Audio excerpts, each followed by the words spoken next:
Your Honor, this is case number 237 on the calendar in the matter of Peterson versus Peterson. Parties have been sworn in, Judge. You may be seated. Mr. Peterson. Yes. This is your grandma. Yes. Your grandma says that she made some loans to you while you were living with her. Yes. Over $3,000? Yes. And you say that there was never a loan, and if there was, you gave her some money in cash, and you bartered for some of it by taking care of her and doing her landscaping. Yes. When did you go and live with your grandmother? It was back in February 2003. Why? Well, due to divorce situations with my parents, my dad needed a room so my sisters could live with him, and I had to go. You weren't having trouble with your father, were you? No. So when you realized that you had to find another place to live, did you call your grandmother? No. Well, how did it come about that you went to live with her?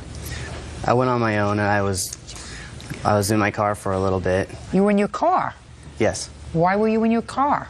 Because I didn't want to beg anyone. I didn't want to ask anyone to do anything. How were you supporting yourself? I was going store to store with getting pop cans. Well, why weren't you working? I was previously laid off from another job. How long hadn't you worked? Since October of '02. Well, maybe that's why your father told you to get out. No. Your grandmother said yes. So your grandmother volunteered to take you in? I had a cell phone that was about to expire and stuff. She called me on it and was wondering where I was. She didn't want me to... She was basically saying, I don't want you to live on the car. I thought you were going to come live with me. I was like, okay, I will. Is that what happened? No, I hadn't had any contact with Justin. Nobody had. And I was very worried about him. And he showed up on my doorstep.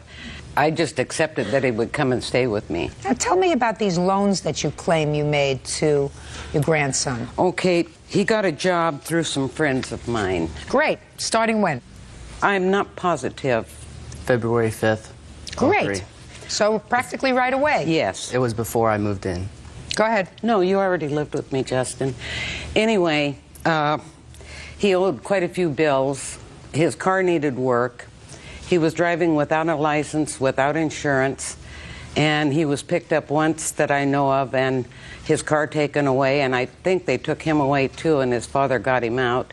So I asked him to make a list of what he owed, and we worked out together what the loan would be. And I have a copy of the original check was $3,500. Yeah, see it, please.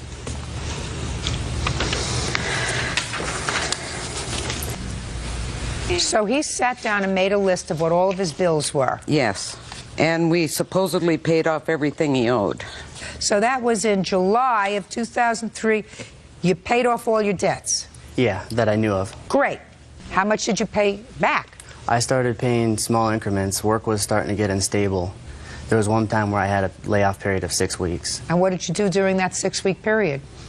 I used unemployment, but it was very little, and I was barely holding on to keeping the insurance that I had. How much rent were you paying to your grandmother?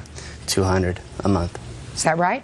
Yes, however, the first 3 months, I didn't ask him to pay anything so he could save money to get an apartment. So how did you pay her back? For those first 3 months, all the money that I couldn't save, I was putting towards what was being collected upon me from collection agencies, Verizon, and other companies. And I was basically being swallowed and just trying to keep up. Well, that's why she gave you this $3,500 Yeah, to that came 3 consolidate months everything later. so you could pay it all off and then pay her back regularly in a smaller increment. How much did you pay her back? Well, I've got records here of what I have paid her. Can I see it, please? Yes. This is when I recently got employed, and like agreements we made verbally that I would pay what I can when I could, and at least the minimum. Well, you have down here $720. Yes. And I see that the payments didn't start here until May of 2004. Yeah. That was Why is that? Well, that was when I moved to Umatilla for work. But, Your Honor, also, I got one of the bills, the statements from the credit card company, and there was a $250... What credit card company? You gave him a check. Yes, I did, but it's from a Chase Manhattan Bank. It's from a credit card company. I see. So they took this right off a credit card. Yes. Go ahead. I got a $250 charge on the credit card, and he said that he had a bill that he had overlooked I had given him a signed check from the credit card company because they send you blank checks. So he said you would sign the check and gave it to him? Yes, he did. And Did you? no, I didn't. You mean he told you that you would sign the blank check? Yes. And anyway, I didn't argue with him because he's always right. So I called the credit company and asked them for a copy of the check because I knew I hadn't given him a check and signed it. Can I see it, please? It was a check that he had forged. And he had said, well... Just a second. What do you have to say about that, Justin?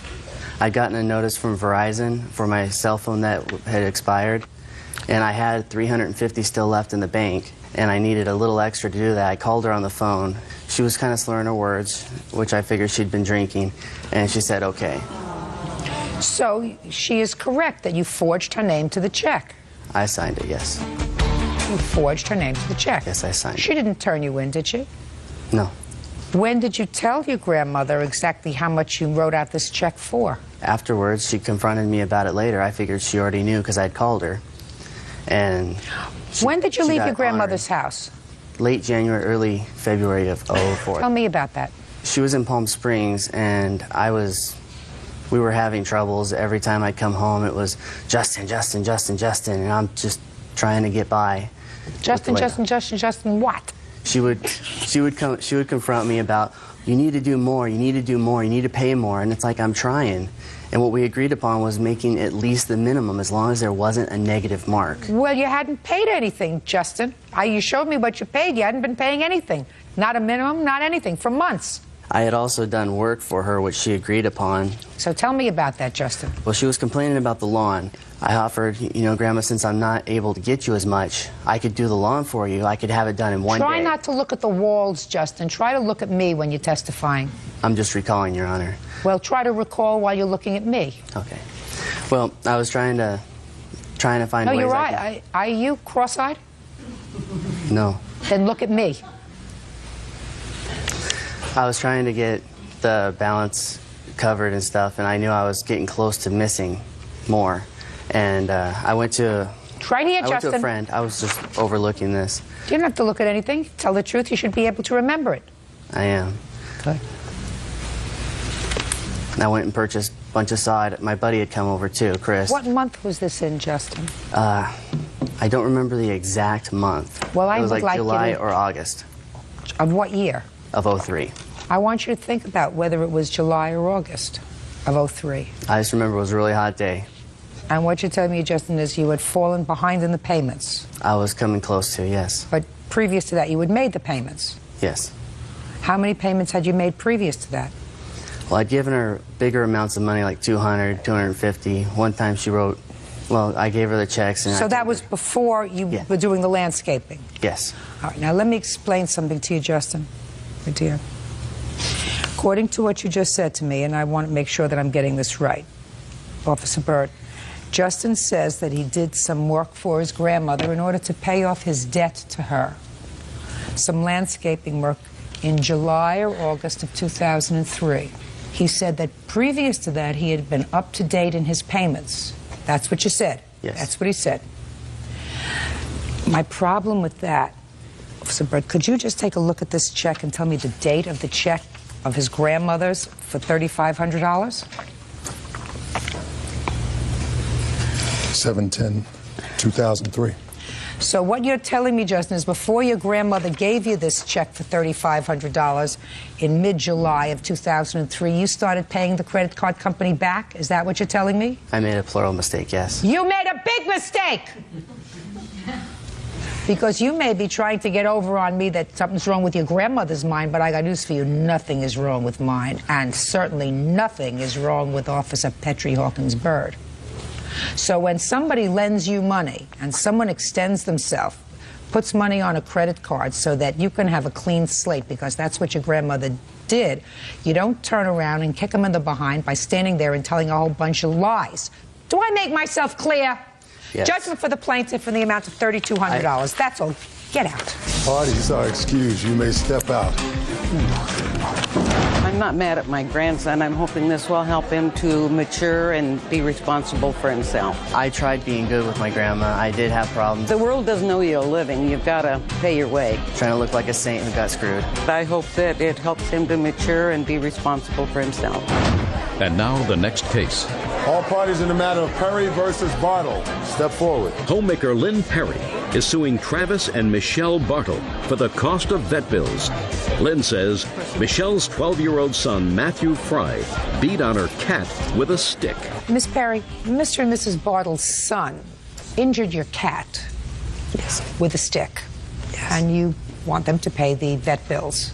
And Mr. and Mrs. Bartle seem to say it was the cat's fault because the cat was out running loose and the cat should not have been running loose. That's your defense, is that right? Yes, ma'am. You, over here.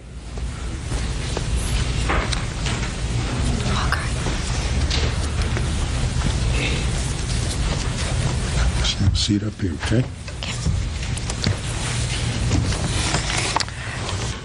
So, you watch me. Don't take your eyes off me for a second. Your son told you the following story, which I gather from your answer, that he was riding down the street at his grandmother's house, and a dog was chasing him in the middle of the street. Yes, ma'am. And he had a stick, and he accidentally hit the cat. That's what he told me. And that's what you believe. He told me that the bike hit the cat, and then the stick hit the cat, too, yeah. Oh. Now, your cat was seriously injured. Yes, ma'am. What kind of a cat is it? She's actually a mutt. She's pure white, one blue eye, one gray eye, 16 years old. Managed to get through 16 years before she met this young man. Yes, ma'am. What kind of injuries did she have? She's lost some sight in her left eye, and she was bleeding from her nose and her mouth when the incident happened. So she was hit in the face with a stick. Yes, ma'am. Judge Judy continues in a moment. Now, you want to tell me how you hit this cat with the stick? Yes, ma'am. And I want to hear the truth from you. Yes, ma'am. You say yes, ma'am. You make sure you believe yes, ma'am. Yes, ma'am. Real cases, real people. Judge Judy. Lynn Perry says 12-year-old Matthew Fry beat on her pet cat with a stick. Matthew claims it was an accident. You have photographs of the cat? I do. I'd like to see. This one's So 2 far, years you're doing ago. very well. This Don't take one's- your eyes off me. This one's 2 years ago. She's fat and healthy. This one's current. 2 years ago. Current. Big white cat. She was a big white cat. She was about over 20 pounds 2 years ago. Currently, she's about 6.5 pounds. You're 12 years old? Yes. You do okay in school? Yeah. When did you go to your grandmother's house that day, Matthew? We went over there that morning. Who went over there? Me and my two sisters. Now, there came a point at some time that you were outside on your bike. Yeah. Who were you riding with, yourself or with your sisters? I was by myself. It was after I took my sisters to their friends. And about how far was that? A block, 2 blocks? About a block. Did you have any trouble taking your sisters over to their friend's house? No. Did you have any trouble coming back? The Look at me. dog. Look at me. I was getting chased by the dog. Oh, on that's the what way you to my just a dog. Was it a big dog? It was a bulldog. It was about up to my knees. And where did that big bulldog start to chase you, Matthew? Right as a stop sign after I was coming down the hill, I was going to turn down and go down the hill, and it started chasing me. And you didn't get off your bike from the time the bulldog started to chase you until the time you hit the cat. Is that right? Yes, ma'am. So you tell me when you got this stick. Is not an answer. Look right here. I left with the stick from my grandma's. You did? Yes. Why would you leave carrying a stick? The dog was chasing me. No. on the way down. The dog didn't start chasing you until you got to a stop sign, Matthew. Yeah, from my sister's friend's house. That's not what you told me. You told me that the dog started to chase you when you were making a turn at a stop sign. Yes, ma'am. Or right as I take the right turn, he started chasing me. Right, and you didn't get off the bike. So if the dog was chasing you, and I asked you, when did you get this big stick? before I left the house. Why would you start carrying a stick on your bicycle? Because he's bit me before, and I didn't want to get bit again. And Matthew, I don't believe you. My mom was Matthew, I don't believe you. You may have told that story to your mother and father about the big dog chasing you and the stick, but I don't believe it. You understand what I'm saying to you? Yes, ma'am. Now, you want to tell me how you hit this cat with the stick? Yes, ma'am. And I want to hear the truth from you. Yes, ma'am. You say yes, ma'am. You make sure you believe yes, ma'am. Yes, ma'am. Go ahead. I was riding down the hill with the stick in my hand because that's when the How dog big was chasing me. Yeah, how big a stick was it?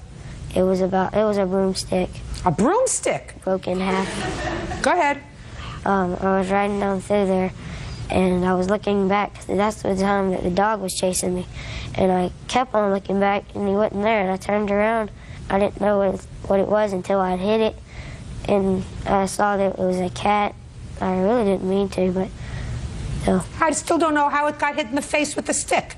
I was riding down through there, and it was in the middle of the road. And I looked back, then I looked forward, and I hit it. And with the stick? Yes, ma'am. Baloney. Go sit down. It's not true. It's not the way it happened. Well, he told me that he hit the cat with the bike and then the stick, and the bike has freestyle pegs on the front. He and was lying to you. He's a fibber. I had 10 grandchildren. Most of them ride bicycles. None of them ride a bicycle carrying a broomstick. None of them. And I raised 5 children. None of them ride their bicycle that they're supposed to hold on to with 2 hands, carrying a broomstick in one hand unless they're looking for trouble. You got me? Yes, ma'am. You understand? You understand? Yes, ma'am. They may have believed you momentarily. Maybe they still do. I don't believe you, Matthew. You're not supposed to hurt a living thing, ever. And if a dog was chasing you, you don't take your bike out. You stay at your grandmother's house. And if it was chasing you when you took your sister to their friend's house, stay at the friend's house and call your grandmother. And call your mother and say, I'm afraid to go home because this big bulldog is chasing me. Yes, You understand? Yes, That's ma'am. why I don't believe you. All they're asking for is their vet bills. You're lucky. Judgment for the plaintiff in the amount of $605.01. That's all. Thank you. Parties are excused. You may step out. Excuse me, ladies. Shh.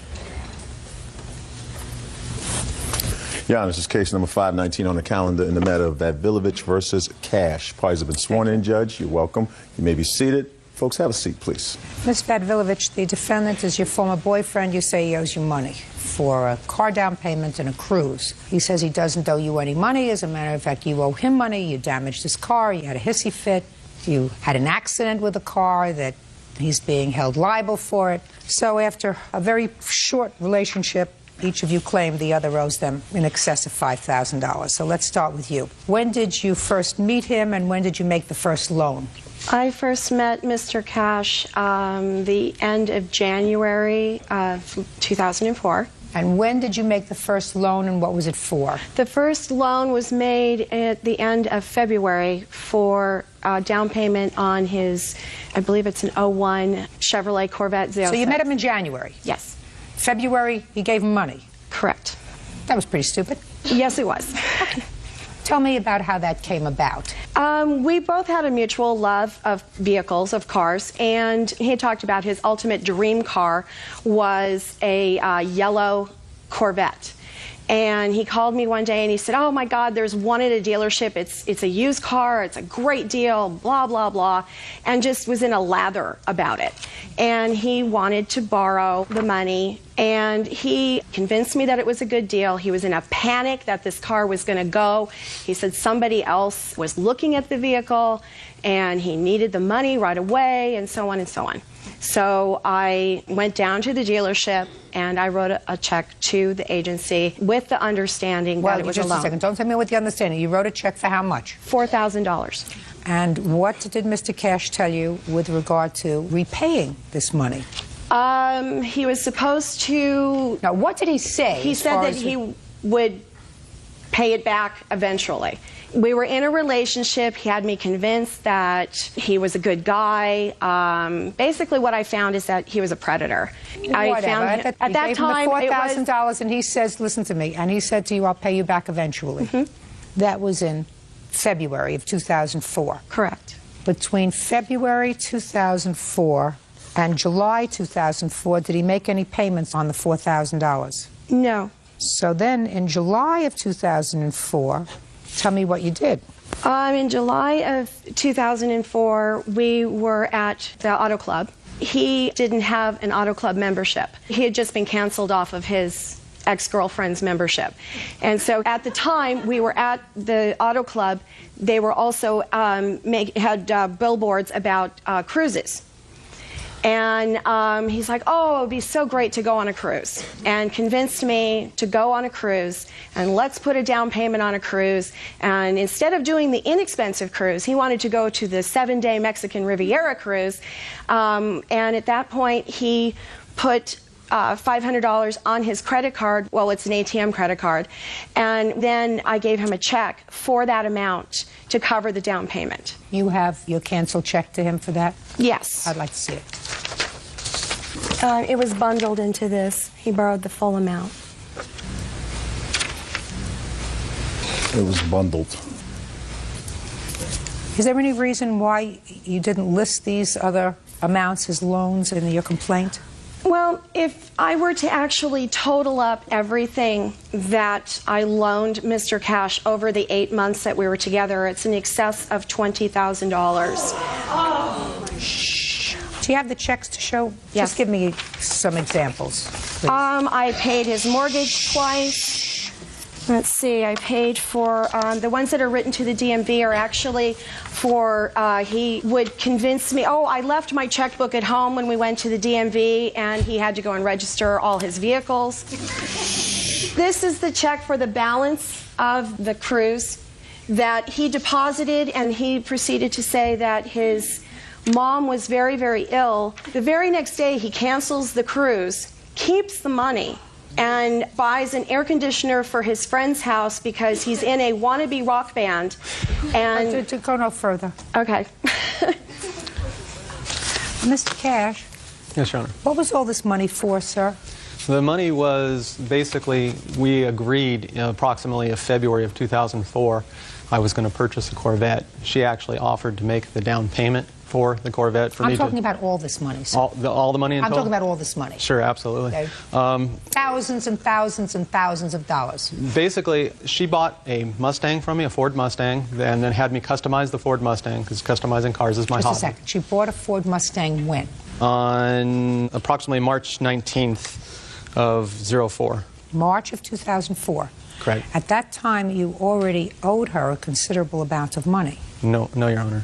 No, because what happened is we agreed in February that this arrangement would happen. She took possession of the car on March 19th of 04. Also, she purchased other cars, which she was going to have me customize, also do repairs to her house. I'm not interested, so all the checks I'm not interested in repairs for that. So what you're telling me is these checks, thousands and thousands of dollars, represent automobiles that she purchased from you. Amongst other things, I bailed her out of jail. There was lots of things that the money went toward. Judge Judy continues in a moment.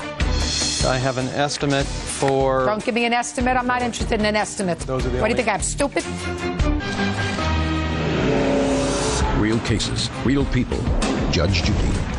Ann Vadvilovich says ex-boyfriend David Cash owes for a loan to buy the car of his dreams and for a share of a cruise. Now, let's deal with the cars first. Sure. How much did she purchase the Mustang for, sir? She purchased the Mustang for approximately, at the time... No, look at me. I'm looking at you. I don't want to hear approximately. Okay. I want to hear, if you make a sale, because that's what you do, what amount did you sell her the Mustang for? I sold it for $12,000. $12,000. Plus a trade in the difference of the balance of what the car was actually worth, which was the difference in the checks. So in other words, the car was worth $17,000 at the time. I took $12,000 as one cash check, plus other checks to make up that balance. Those are the other checks that you are seeing, is for the difference. So the total was $17,000. When did you deliver the title to her? I'm not exactly sure of the date, but I... Give me the month and year, sir.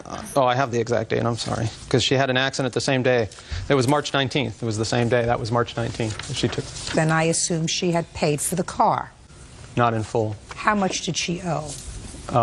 Probably about $4,000 still. And despite the fact that she owed approximately $4,000 on the car, Mr. Cash, you gave her the registration. And did you have a bill of sale? I had a bill of sale. I do have a copy of that. I'd like to see it. Sure. Excuse me if I may. Shh. Just a second. All right.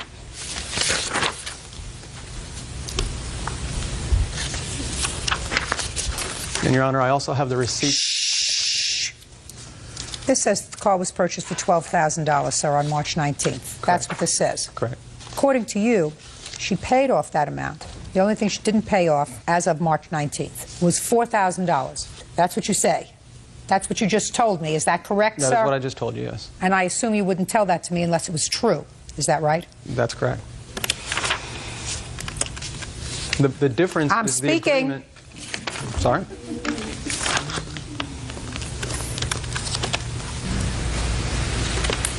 Sir, subsequent to the 19th of March, she gave you checks totaling in excess of $16,700.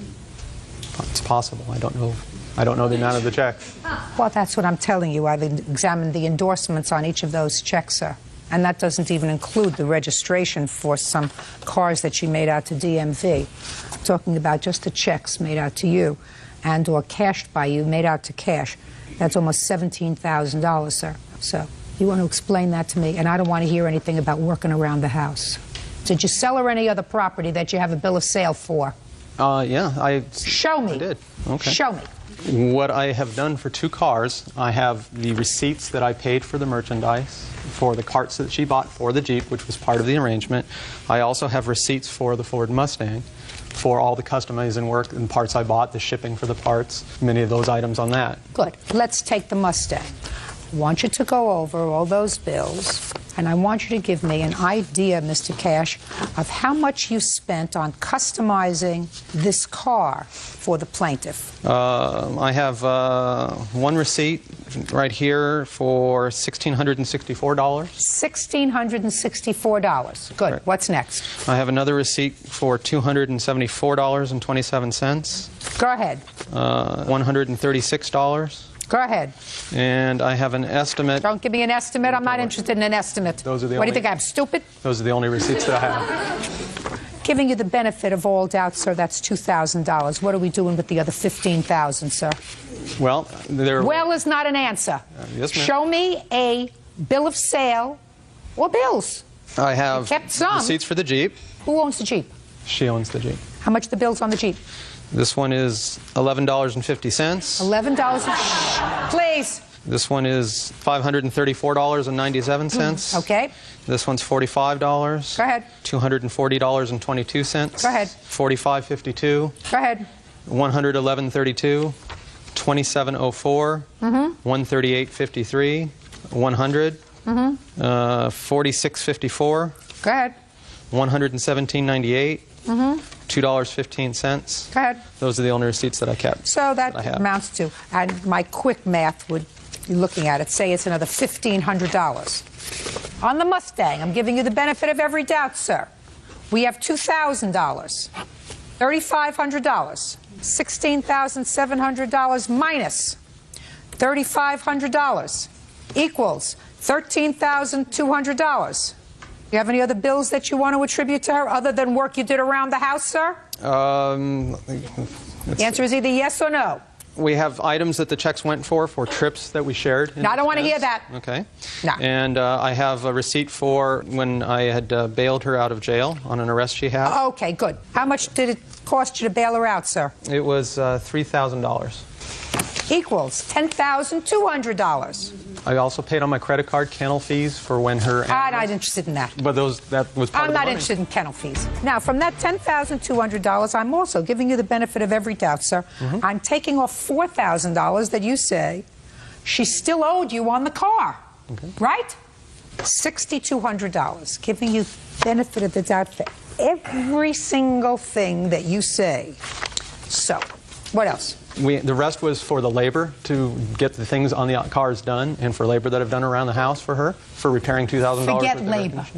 That was She's our going to arrangement. tell me about labor. That was our agreement. And I had never asked for money. This was never a loan. These were just pay. I've never asked, give me money, I'm going to loan you something, or to pay. There was no arrangements, there was no terms.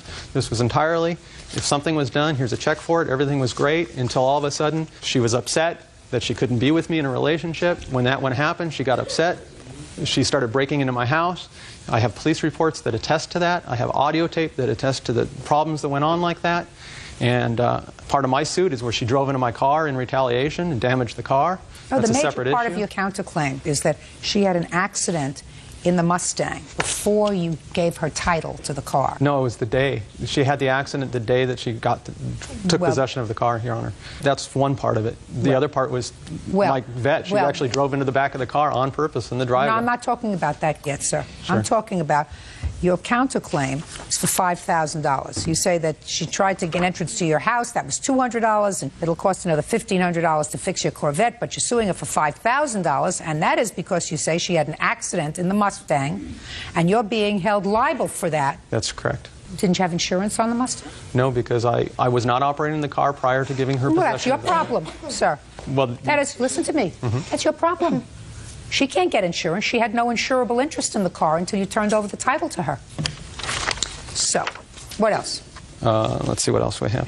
The damage to the driving into my car. She broke into. Just a second. Did you damage his car? No. Tell me what happened to your car. What happened is that she came to my house wanting. It happened twice. The first time was on September 5th of 04. Where she forced her way into the home. She broke through a front window of the house to gain entrance. I was inside. She came to the door. I told her I wasn't interested in having her over. She broke through the window. So there was a repair to the window. I called 911, had the sheriffs respond to that. I believe I do have reports. What did she want at that time? Did she tell you? She was ranting and raving. What did she want, sir? What did she say to you? It was incoherent. I don't even know why she was there. What were you saying to him? I was telling him that the way he was treating me was unfair. I told him that I felt that it was very wrong of him to allow me to That's take not what his... you listen to me. What were you going over there to discuss with him? The fact that he was treating you shabbily? Shabbily, yes. Oh, okay. And for the record, I did not break into the house. Just a second. That's what she came over for. He didn't want to see you. You should have left. You got it? Right. Yes. Doesn't want to see you. You leave. So September 5th, she was complaining in a very loud fashion that you were treating her shabbily. I assume you had cut off contact at that point. I had attempted. In fact, I went and filed a restraining order. And then again, on 10 of 04, this happened again, where she forced way into the house, took items from my house, including much of the paperwork that I can't present to you today for the balance of the check, keys to another vehicle of mine, which the next day showed up stolen. I had filed a police report on that, and in the police report... Were you present in the house yes, when she came in? I had actually barricaded myself in the house. Well, how did she... Just a minute. How did she get in and take all this property She when you were forced her there? way through the front door. Okay. And go ahead, continue. So I actually called the sheriff. The sheriffs that came out, had a restraining order on file. She had left numerous messages on my answering machine, all after the restraining order, which I have in the police report on file as well, attesting to those things. Get to the damage to your Corvette, sir. The damage to the Corvette. What happened is she left the house when the sheriffs asked her to leave the house. On what day? This was on October of 04. Okay. And the sheriffs escorted her off the property. She drove back in her one of her cars, and my Corvette was parked in the driveway. And I was sitting out the window watching, and she drove into the back of the Corvette on purpose with her truck. Do you have a copy of the police report on that, sir? I believe I do. I'd like to see it. Okay. Actually, it doesn't list the Corvette in the report. Well, let me see it, sir. If you bought this yellow Corvette, which I assume is the car you're talking about, car of your dreams, car that you really wanted to have, it's just another car. and if this is the car that you say she caused in excess of $1,000 worth of damage to, you would have reported that to the police when they came out. I do. There's sir. another report. I don't have that report with me. There's so many police reports. The sheriff told me they weren't even going to write Sir, you show me reports where you say she called you when she came to your house and spoke to your roommate, Mr. Martinez, that she said she had to see you. But if somebody caused physical damage to my car... That's just one. I have another car in the driveway that she keyed alongside. I had one truck that she's stolen. Anything she could do to be vindictive to me. Did she ever ask you for this money that she says you owed her? No. No, not until at the end. This is the first time she's asked you for the money? Actually, that is not correct. At the end, she told me that when I wouldn't get back together with her, that I'm going to take you to court, that I'm going to get this money out of you. And that, get this money out of you, or get this money that you owe me that I thought we were going to be get this in a money relationship? out of you because I do not owe her money. Yeah, judgment for the plaintiff in the amount of $5,000. Your counterclaims dismissed. That's all. Thank you, Your Honor. Parties are excused. You may step out. All rise.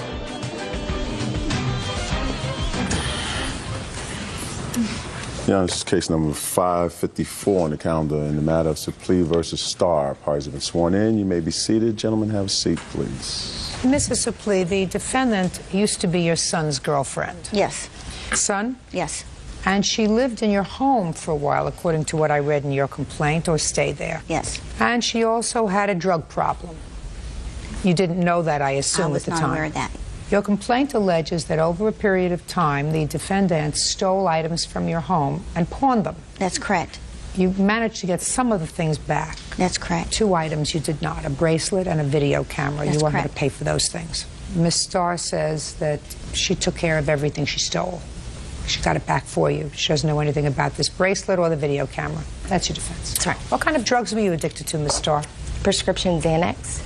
But you were getting it from means other than being prescribed by a doctor. Right. I was getting it through a friend. How long had you been addicted to Xanax? It had been going on for about 3 months. When were you staying at the Suplee home? It was around last year. When was she staying at your home? July and August. How did you discover the missing items? Well, I had had minor surgery on the 2nd of September. I did not wear my jewelry that week. So the week after that, I believe it was the 13th, is when I went into my jewelry box to get these 2 rings to wear, and they weren't there. And I got very upset, and I went and woke my son up and my husband up and told them that I could not be late for work. I asked them to see them, please? To look around to see if they could locate them, and I left for work. This was the 2nd week in September? Yes. When I got to work, my husband called me and said that him and my son had found some pawn tickets in Courtney's purse. Courtney was in jail at the time. She had been arrested that weekend for a DUI. And so they went through her purse and found these pawn tickets in her purse where she had used a false ID and signed a false name on these pawn tickets, and she had taken my rings and a bunch of my other jewelry, which I didn't realize until I talked to my husband. When I called him, it dawned on me that my diamond bracelet and my opal and sapphire ring and my Guan peso earrings were not in there, so I asked him to check in my jewelry box and see if those were there as well, and he looked and he said they were not there. And when he went to the pawn shop and asked them about the ring, they just kind of looked at each other like they knew what he was talking about, but they weren't going to say anything. You're Mr. Suplee. Yes, ma'am. Tell me what happened when you went to the pawn shop. The first couple I went to didn't really tell me much because in Texas you can't really discuss a pawned item. So I went to the third one, and this is the one where they kind of looked at each other, and I asked to speak to the manager, and he came out from the back, and apparently on this particular item, the large diamond ring, she didn't pawn it, she sold it. How much did she sell it for? $35. How many items in total did you ultimately get back from the pawn shops? I don't know the total number that we got back. I know that we got back everything but 2. And you got them back because her grandmother intervened, is that right? That's correct. You contacted her grandmother?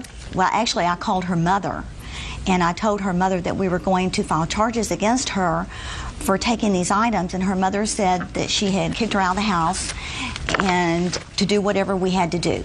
So we went down the next day and filed a police report, and I do have the police report here. May I see it? Go ahead. So then her grandmother called me at work and asked me what was going on, and I told her basically that Courtney had stolen some jewelry from our home and that I wanted the jewelry back, and that we had filed a police report against her, and if we didn't get the jewelry back that we were going to prosecute her. So she called and talked to him. What did she say? She said she had discussed it with Courtney's mother and Courtney, and that she was going to go ahead and help Courtney out and apparently loan her some money. Good. That's how you got the stuff back. Yes, ma'am. What didn't you get back? We did not get back my gold peso bracelet. and a video camera. Is that a Sony video camera? No, this is not a Sony video camera. It's a Sharp. Did you get back a Sony video camera? No, that was not ours. She's pawned. Where did you get the Sony video camera? Sony video camera? Yeah, that you pawned. I didn't know that there was a Sony video camera. So it's possible that you were not in complete control of your senses at all times when you took this property and you stole from more homes than one. True. All right. You weren't missing binoculars, were you? Well, not that I know of, but these were the rest of my jewelry that she pawned that we got back. I'll take a in look addition to the rings. But I see here binoculars, DVD movies, Black & Decker hedge cutter. We did not realize those were even gone until we went to the pawn shop, and those were there. Only then did we realize that those had been taken. Okay. All right, Miss Starr. I'm going to listen. Do you have anything to say to me? I remember taking the jewelry, all the jewelry. When did you take the jewelry? It was spread out. It was like an everyday thing. It happened. It went on for a month.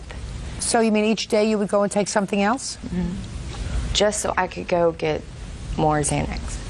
Where else did you steal from? I also stole from my own family. Judge Judy continues in a moment. She has a mother, she has a grandmother. Didn't it strike you, young man, that if she wasn't welcome in her mother's house and her grandmother's house, that there might be something wrong with her? And later today, your oldest son had been in the Marines. He came back from the Marines and tragically he committed suicide.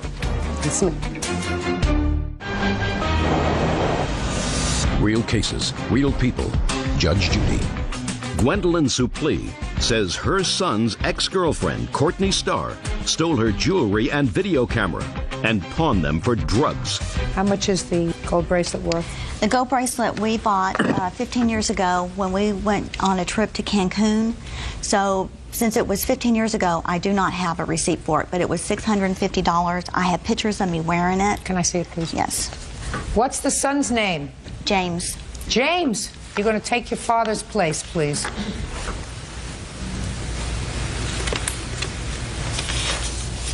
James, you have a drug problem? No. Did you? No. Did you know that Miss Starr had a drug problem? Well, I did in time. So we realized this was going on, and I realized that it was a problem. I'm talking about before that. No. Before the jewelry episode. No. Had no clue? Mm-mm. Really? Yeah. How long had you been together? Oh, about 6 months. Why did you invite her to your house? Well, things were going pretty good, and after she started staying and spending a lot of time with me, she had lost her job, and she just kind of fell off the edge and stuff started going downhill. I don't know what that means. She lost her job. We started having problems. She didn't have any money, and that's when I realized that something funny was going on. That's when I decided to check her purse for the pawn tickets right after my mom realized that the jewelry was missing. That doesn't answer my question, James. If you're dating somebody for 6 months, you don't invite them to come to your house to stay. She has a mother, she has a grandmother. Didn't it strike you, young man, that if she wasn't welcome in her mother's house and her grandmother's house, that there might be something wrong with her? Yeah, I mean, she's welcome at her mother's and her grandmother's house. It was... James, what do you do? I'm a human resource manager. How old are you? 25. Where do you live? Lake Dallas, Texas. You live at home? Yes. Not anymore. I just recently moved out a few weeks ago. Who do you live with? 2 roommates. Perfect. That'll help him grow up. It's time. Time he wasn't tethered to your side. Do you have any other children home? No, I do not. Yes! When did you buy the video camera? We bought the video camera in 1979. Here is the receipt for the video camera. Can I see it, please? It came from Fry Electronics. You have receipts from 1979. You are one organized No, I did lady. not. I did not. I had to call them up, and we had to get them to mail it to us. I did not have it. 1979, Gwen. Huh? It wasn't 1979. What year was it? Well, it'll say on the receipt, Yeah. but it wasn't 79. Okay.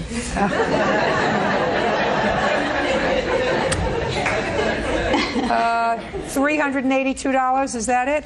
Yes, ma'am. All right, so let's go back. $1,060. I hope that that completes the debt. Hope that you didn't take any property from anybody else. You off the stuff? Mm-hmm. Working? Mm-hmm. Where? I am a photo tech at Walmart. Okay, fine. Where are you living? My parents. Getting along all right? Yes, I've cleaned up a lot. How old are you? I'm 20. Well, so you have another 60 years to go. So you have 60 years to do it right. First couple of years weren't so hot. Make sure the last 60 are better. Right. Good. Judgment for the plaintiff for the amount of $1,060. Thank you. Thank you. Parties are excused. You may step out. I've just had a rough life. I guess it's because of my childhood. It hurt. It hurt a lot. I've learned to shape my life up, quit doing drugs. We don't hate her. We don't like what she did, but we don't hate her. I knew I needed to change. I tried to have some understanding for the fact that there was drugs involved and maybe she wasn't in her right mind. But at the same time, you make your own bed. And now the next case. All parties in the matter of Daniels versus Sizemore. Step forward, please. Homemaker Tammy Daniels is suing her ex-husband, factory worker George Sizemore, for his share of their son's funeral expenses. George says Tammy didn't consult him regarding the arrangements. Miss Daniels, the defendant is your former husband. You have 2 children together, or had 2 children together? Yes, ma'am. Your oldest son had been in the Marines. Yes, ma'am. Where was he stationed? He was in Paris Island, and then he went to Camp Lejeune, South Carolina. He came back from the Marines, and tragically, he committed suicide. Yes, when ma'am. was that? It was in Louisville, Kentucky. When? On July the 17th, 2004. It is your claim that your former husband agreed to pay for half of certain funeral expenses, and he did not. Yes. That's what you're suing him for. Yes, ma'am. And your former husband says that he was not consulted with regard to things that you purchased, certain flowers, memorial stone, and he's not paying for it.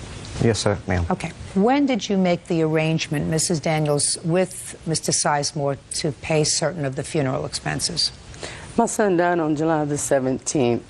My ex-husband come to my house. That was on a Saturday. My ex-husband come to my house on a Sunday with my husband and my son and my sister and a few of my other family members was there, and we discussed the flowers. He helped pick out the flowers. We had a meeting Saturday when I found out my son died. We had to go to Grayson's funeral home, and we had to pick out the funeral service, the casket, and everything. It totaled up that day to be, just for the funeral service, $5,998.70. What was the discussion about the flowers? He agreed to pay half of them that Well, that's what I want to Friday. know. He agreed to pay for half. Yes, ma'am. And how much were the flowers? The flowers was $225. And what else did he agree to pay for? He agreed to pay half of the gravesite. How much was the gravesite? $400. Who paid for that? Me and my husband. What else did he agree to pay for half of? He agreed to pay half for the headstone. Who picked out the headstone? My sons.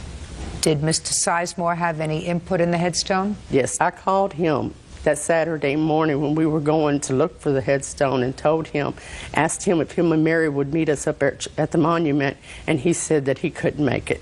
I said, George, are you going to help me with our son's headstone and the money you owe us? And he said, I don't have the effing money. I'm going to hear you, Mr. Sizemore. Okay. To start out with, yes, we started looking at the flowers on that Sunday.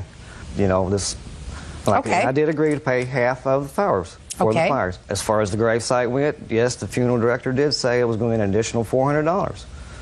And I said that was fine with me. You know, it started out, I'd wanted him buried. Just a second. So you agreed to pay for half the gravesite? Yes, ma'am, I did. Yes, I did. All right, fine. Okay, and during the time that we were setting up the funeral arrangements and the graves and all that, I was asked that, you know, we were asked where did we want him buried. I wanted him buried in my family area. Okay, her sister and her spoke up and said, well, we want him close to our mom, which is fine if he'd been buried there.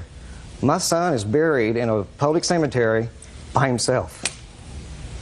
You know, I didn't agree to that site.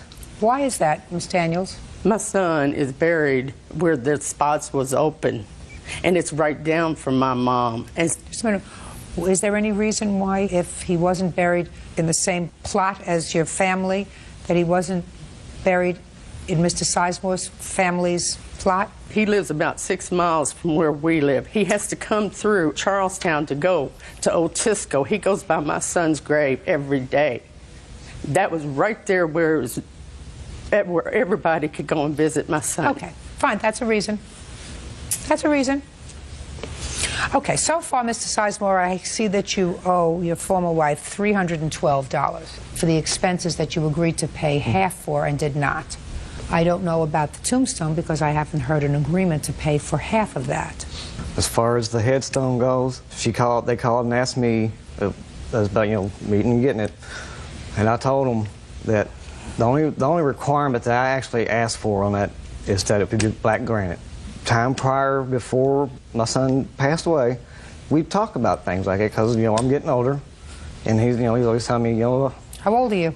42. Okay. When you're 42, you don't think about what color granite you want on your gravesite. I do. Life's too fast to think about things like that. But anyways, to go on, I said the only thing that really requires that be black granite, and with him being in the military, he's very proud of that. I wanted that. I wanted something with his battalion or whatever. And I said, I will not pay over $1,000 for my half of this headstone. Okay, so how much was that stone? The headstone totaled out to $3,745. Okay. So he already told you that he wasn't going to pay for more than $1,000? No, he did not. He told me he would pay half when I talked to him on the phone. Judge Judy continues in a moment. Was the stone that you selected black granite? Yes, ma'am. Is black granite? He's never been here to see. Ma'am, I cannot go up there. My family's gone. I said, yeah. As far as I know, it is, yes. Okay, well, then you got half of what you wanted because I assume it doesn't say anything about the military. Is that right? Ma'am, I don't know. Yes, it does. This guy's military picture on it. So it has his military picture on it. So you got your black granite and you got his picture on it. Okay. Right? Yes, ma'am. And you got to pay $1,000 for it. That's what you said. Let's say that that's what you said, that you were going to pay $1,000 for it. So that's $1,312.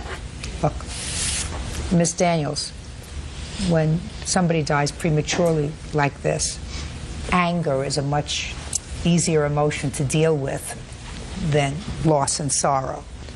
Don't be angry. Don't be angry at her. The fact that your son isn't buried in a place that you would have preferred. I'm not angry with her. So don't be angry. I'm not. You have to sort of put a period, take care of this responsibility. Yes, ma'am. And look forward. Don't say anything else. That's all. Thank you. Thank you. Parties are excused. You may step out. Montgomery. Parties have been sworn in, Judge. You may be seated. Gentlemen, have seats, please. Ms. Yoakum, you and the defendant had a relationship which is no longer, and it is your claim that Mr. Montgomery owes you for half a trip that you took together to California. And in addition, there is still a remaining balance that he owes you on some bail money that you wired for him, which allowed his get-out-of-jail almost free card. Mr. Montgomery says that the trip to California that you took was a gift, and that while he does acknowledge that you posted bail for him at one point, he says he's paid you the entire $500 back. Is that right, sir? Yes, Your Honor. Okay. So, tell me about this trip to California. When did you take it, and what were the circumstances? Your Honor, Mr. Montgomery in August had offered to take me on vacation for my birthday, which is September 9th. Offered to pay for it with the check for vacation that he had been anticipated on receiving. I don't know. Ms. Yoakum, listen to me. There are certain things that ring true. Right. Boyfriends say, I want to take you on a vacation. Let's go on a vacation. Right. Great. Where do you want to go? I want to go to California. California. Boyfriend doesn't say, I'm going to pay for it with a check that I'm going to get from my job when I left and my... That you don't discuss. At that point in time, I was not able to afford to go. And so let's go back a little bit. It's August, and you discuss going on a vacation. Yes. Tell me where you were when you first started to discuss going on the vacation. We were at my home discussing going on vacation for my birthday. He had told me that he was going to pay for the entire trip from a vacation check from his former employer. Tell me how he said that to you. I said, you know, I can't afford to go on this trip right now. So he didn't say to you, I want to take you on a trip for your birthday. Yes, he did. Shh. Miss Yoakum, listen to me carefully. If he said, I want to take you on a trip for your birthday, then you wouldn't have had any discussion with him about, I can't pay for it now. Do you understand what I'm saying to you? Don't fudge the truth. The truth may be all that you need. But when I ask you what was said, you're going to tell me exactly what was said. Because if he said to you, I'm taking you away for your birthday, your response would not have been, I can't afford to go now. Because that wouldn't have been a logical response. Logical response would have been, oh, great. Do you understand what I'm saying to you? Right. Okay, now let's go. Let me hear your version. What happened is she wanted to go away for a weekend. It was Labor Day weekend, and I had a long weekend off at work. Now, since I had a long weekend off at work, she said, let's go get away, and we were trying to decide where to go. I said, well, I don't have any money on me. I didn't have much money. I just started work at a job closer to her home. And I did get a check right before I went. I said, well, I have a check before I go. All I'll have is spending money. She said, don't worry about it. I'll purchase the tickets. I'll get the hotel wherever we're going to stay and take what money you have and use that for spending money, which I did. And you went away Labor Day weekend? Yes. Yes, I have the receipts for the amounts charged on my credit card. Let me see.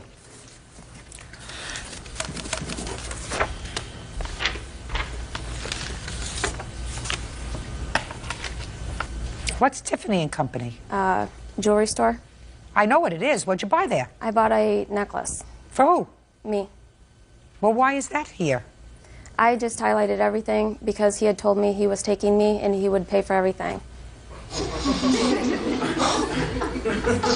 No, dear. You don't get it. The only thing I don't see here really is restaurants. Only paid one restaurant. We took a large sum of money.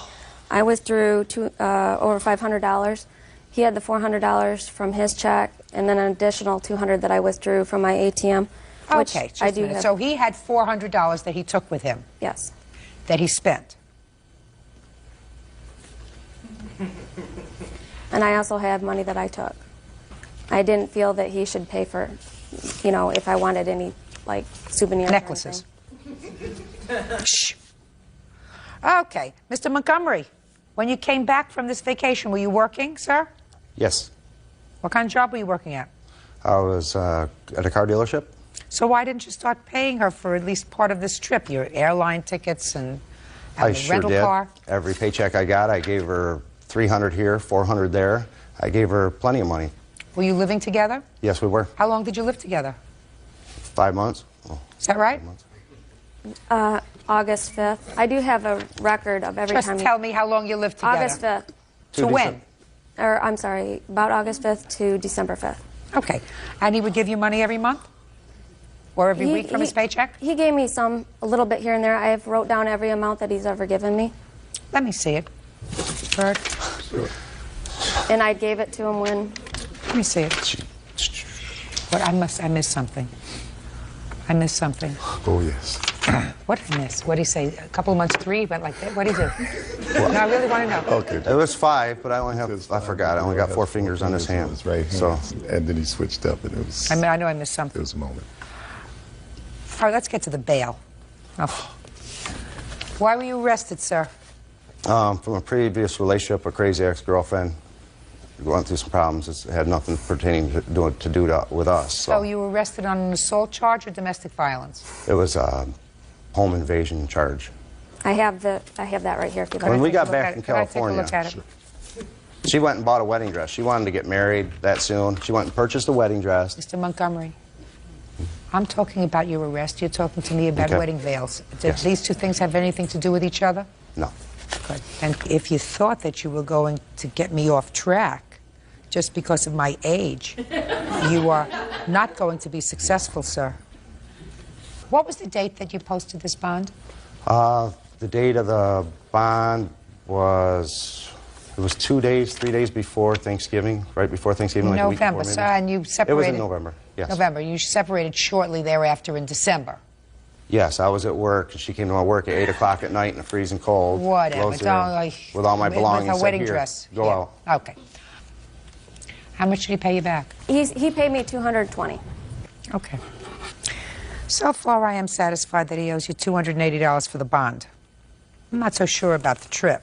He actually asked. I would like you to tell me why it was that after 5 months living together, you chose to evict him in the fashion that you did. We had a lot of arguments, and frankly, he scared me. His ex-girlfriend had brought him in on domestic violence charges. And you thought this was the safest way of dealing I thought with it was the safest way. I had my friend with me. I wasn't. So sure you were what he afraid would of do. him? I was afraid. He made two death threats to me. You were afraid of him? Yes. Well, then my question is, and I know that this will sound a little naive to you, if you were afraid of him, why did you subsequently decide to have any contact with him? He told me he would pay me back before Christmas so that I would have money. Do you understand what I'm saying to you? If you're really afraid of somebody and you fear for your life, why would you sue somebody for a couple of bucks if you got them out of your life and they were gone? So that you would have contact with them again, even if it's only briefly. Your Honor, because I have PPO papers prepared and ready to go as soon as I get home. What's PPO? Personal protection order. Why would you bother with that, though? My question is, why would you bother? Because I've been in contact with his ex-girlfriend. I know what he's like. I know Just a minute. What contact have you had with him since he left in December? I haven't spoken to him. So he hasn't... Shh. You haven't spoken to him? He hasn't called you? He kept calling me until the 20th of December. So several months went by and it's no contact. So why do you have an application ready for a protective order? Because I'm being called as a witness in his felony trial. Being called in his felony trial by his ex-girlfriend as a witness? Yes. So you got together with the ex-girlfriend? Judge Judy continues in a moment. And later today, I did try to contact her, and she refused to sign. Just a minute. What do you want? She was harassing me. I didn't. I'm not looking at you. real cases, real people. Judge Judy. Cindy Yoakum says ex-boyfriend Andrew Montgomery owes for bail money and for a trip to California. Andrew says it was her idea to take the trip. It sounds to me as if you want nothing more to do with him and wanted to sever all ties and just get on with your life, you certainly complicated it, and that was your own doing. Yes, I realize that. Good. So it was very foolish. She owes you $280 for the bail. The trip, hope you enjoyed it. That's all. Parties are excused. You may step out. He's got a history of using women. I thought she might help me out. She went and bought a wedding dress. Right after we got back from California, wanted to get married. I wasn't ready to get married, and I didn't want to get married to her. Let me see, he's asked me to marry him, he's asked his ex-girlfriend to marry him, and the one before that. He basically takes whoever's got the most money and uses them for whatever he can get. She contacted me after she booted me out, after she kicked me out, left me in the cold. She called me, had me come up and visit her 3 different times. He's got home invasion charges.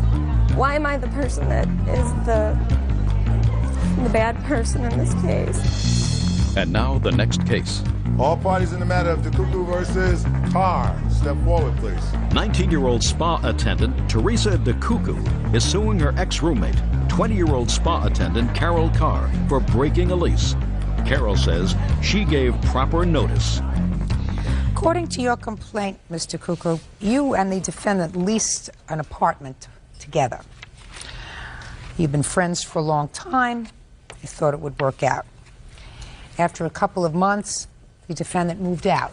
That's correct, Your Honor. And you want her to be responsible for her half of the rent for the remainder of the lease so that it doesn't destroy your credit. That's correct. Defendant says she thought she was being more than fair. She had to move out. And she says you should get another roommate. When did you sign this lease? July 14th, 2002. What was the rent? The rent was $925. $512.50 was her responsibility. Are you still there? No, I'm not. You're not? No, What I'm not. happened? I moved back in with my mother When? at the end of October. Did they re-rent the apartment? I am not sure, Your Honor. Well, have you gotten any notifications from the landlord with regard to rent that the landlord Yes, claims I you do. owe? Let me see. This is my 30-day notice to vacate the apartment. I'm talking about after you left. After I left, Because according to the defendant paid the rent, gave you a check for rent for September. She moved out September 1st, but she gave you her share of September's rent. Is that correct? Yes. And you don't dispute that, is that right? No, I don't. Okay. And you moved out the end of October. So Yes. we have October's rent. Right. Right? Which, based upon what you tell me, is $512.50 would be her share of October's rent up until the time you moved out, and you're suing her for $2,800. That's correct, Your Honor. Okay, so you're going to have to explain that to me. Yes. Right. These are the payments I made, and because it's for the lease break and everything. That's right when I moved out. That was the payment agreement from the landlord. The fees that she was charged to break the lease were $1,836, Ms. Carr. Yes. Half of $1,836 is $918. I want you to explain to me why you should not be responsible for $918. Okay, I gave my 30 days notice like required in the lease contract. Your If I Honor, needed that to isn't move true. out. I don't want to hear you unless I come back and look at you. Do you understand? Yes. So No. Pay careful attention to me. Mm-hmm. You show me your lease, which says that if you give them 30 days notice, you're allowed to break your lease with no consequence by giving them 30 days notice. I have where it says the 30 days notice section right here. What does it say? Read it. Full term unless owner consents in writing, residence agrees not to move out of the apartment prior to the end of the lease term or renewal of the extension period without the rentals of the entire lease term or renewal or extension period being Ms. Carr, paid in you know full. what that means? It means that if the owner agrees, did the owner agree that you move out? I gave them my written notice. They didn't argue with me. Ms. Carr, you don't get it. A lease means that if you pay your rent and are a good tenant, the landlord can't throw you out for 12 months. And it means that you are responsible for the rent for 12 months. Just if you decide in the middle of the lease that you don't want to live there anymore, you just can't give them 30 days notice and move out. Well, I had a bad car accident That's at not the her beginning problem. of the month, and that's why. That's not her problem. That's your problem. Judge Judy continues in a moment. You have to be a grown-up. Your first responsibility was you signed a lease with somebody else. Somebody else that could not afford the apartment by themselves. So if it's a toss-up between you putting money towards a new car and moving back with your parents so that you can pay for the car and living up to your pre-existing responsibility, you have to live up to your pre-existing responsibility. That's a grown-up. You do, however, have to accept your part of the responsibility, which is you had a roommate. It didn't work out. She moved out for whatever reason. You couldn't live there by yourself. It's a very good lesson. You don't take an apartment with a roommate for more rent than you can pay by yourself. The whole thing. Because otherwise you have to move out and you have these fees. She's not going to pay the whole fee, only half. Do you understand? I actually have other expenses that has incurred while she was there. Like what? I have a copy of a couple utility bills that she refused to pay for. Can I say a comment about that? Actually, I paid half of the cable and the power. She never gave me a copy of the phone bill. Claimed I could get it at Sprint.com, but without any account number, I can't access that. Is this a phone bill? It's a phone bill and a power bill, Your Honor. Is this 10346? Yes, Your Honor. Well, is that for September? That's for 3 months total. Up through September 25th? Yes. Sprint bill, power bill was $38.75, and that was date to next meter reading October 16th, so that was through September. No. She's not responsible for the power bill. $969. Ladies, it's too bad your friendship is over. Your Honor, I have one more thing. Which is? I did try to contact her, Which and is she what? refused to sign. She refused Well, she was contact. harassed. Just a minute. What do you want? She was harassing me. I didn't. I'm not looking at you. So? She had refused a letter I sent to her house. So what? Saying her statements. So what? What does that have to do with what I'm talking about now? Nothing. Good. Excuse me, I also have one more thing. What? My moving costs. that I had to vacate the apartment with. That's your problem. Your moving costs are your problem. Sometimes when you take a roommate and things don't work out, you have to move. You think that she's going to pay your moving expenses? At least half. Get a roommate. I said you don't have, you shouldn't be forced to get a roommate if you don't want to, but because you chose not to get another roommate or try to get another roommate and chose to move out, you incurred certain expenses. She's responsible for half of your break lease expenses because she did in fact break the lease. So did you. $969 is what she owes you. That's all. Step out. Parties are excused. Parties have been sworn in, Judge. You may be seated. Ladies, have seats, please. Mr. Ladd, according to what I've read, sir, you went into a tavern and you had half a dozen beers, maybe 4 or 5, ordered a large pizza to go, and as you were exiting the tavern, there was some sort of an altercation with the defendant. Then you claim outside he assaulted you seriously. Is that right? That's correct. His ultimate defense is there was some sort of a verbal altercation. You bet him $20 that you could whip his butt, and you did. That's your defense. So that it was a fair fight outside. That's your defense. It was a that you won the bet. No, I haven't been paid. That was cute, Mr. Lindquist. We'll see. All right, Mr. Ladd, had you ever seen this gentleman before? Just as a patron of the bar, What time did you arrive at the bar? approximately 7 o'clock, And what time did this assault take place? 9:30. So you were there for about 2.5 hours. That's correct. So what happened when they give you your pizza, you pay your tab, and you start to walk out? Well, it's very busy as I'm going through the crowd. Supposedly, I bumped in to his girlfriend, which was sitting on a bar stool in the aisleway to go out the door. Supposedly, Mr. Lindquist confronted me about... Not supposedly. Listen, stop with the supposedly. You tell me what you remember of that evening. I remember Did you, Mr. did you Lindquist remember confronting poking me. her with the box, with the pizza box? I don't recall that because it was so busy. I probably bumped several people basically going through the crowd. Okay. There was a small aisleway to walk through. What did he say to you? I can't recall his exact words, but he confronted me about poking his girlfriend with the pizza box. He threatened me with ripping my throat out. That's a threat.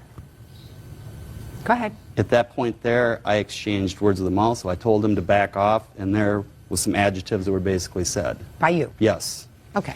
And did you continue to leave? At that point, yes, I did. He hadn't put his hands on you at that point? No. You walk out the front door. How far did you get? Was there a parking lot outside? I was parked on the far end. This is a strip mall. And were you at your car when this assault took place? No, I was walking down the sidewalk. And tell me what you recall. What I recall is being hit in the back of the head, very hard. I thought it was a beer bottle. I have a medical report. Then what happened? I'll look at all your reports in a minute. I was on the ground. The defendant was on top of me. He struck me several times in the side of the head. I put my hands up, tried to defend myself. That's when the individual basically bit on to my right finger. As the individual was biting me with the pain and the shock and everything else, I was grabbing his face, trying to make him to stop. But you were on the ground? That is correct, with him Go on ahead. top of me. Go ahead. At that point, somebody, if I recall, yelled that the police are coming. The individual let go of my finger at that point and struck me several other times in the side of the head again and got up and ran into the bar. What happened when the police arrived? Because this was a bar brawl, from what they call it, they stated if I wanted to press charges on the incident. At first, I said, yes, I do. The individual, which was the officer, explained to me that because there was no witnesses and this was mutual combatant and they're part of what they considered. Why, had they interviewed the defendant? Well, there was another police officer inside the restaurant interviewing him. Okay, go ahead. They stated that they would have to put us in detox for 72 hours. Because you were drunk? I was not drunk at the time. I have my witness which will state how much alcohol I consumed within the 2.5 hours to my body weight of 225 pounds at 6'2". How many beers did you have? I believe it was 4. Okay. The officer stated that to the fact that he would have to charge both of us with assault. So that you decided not to proceed? Because of the 72 hours, I am an instrumentation control specialist in a nuclear generating power plant. I was scheduled to run certain tests. I could not afford not to be there. So you decided not to press That charge? is correct. Okay. Can I see your medical reports, please? Sure. When did you go to the hospital? My sister-in-law picked me up that night. These are my medical records. Would you like the expenses also now? Not yet.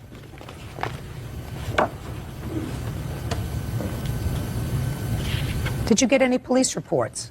Yes, I do. I'd like to have them too, please.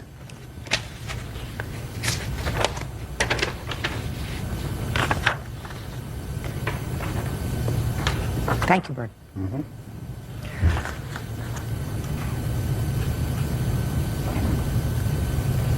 Now I'd like to hear your version of the events.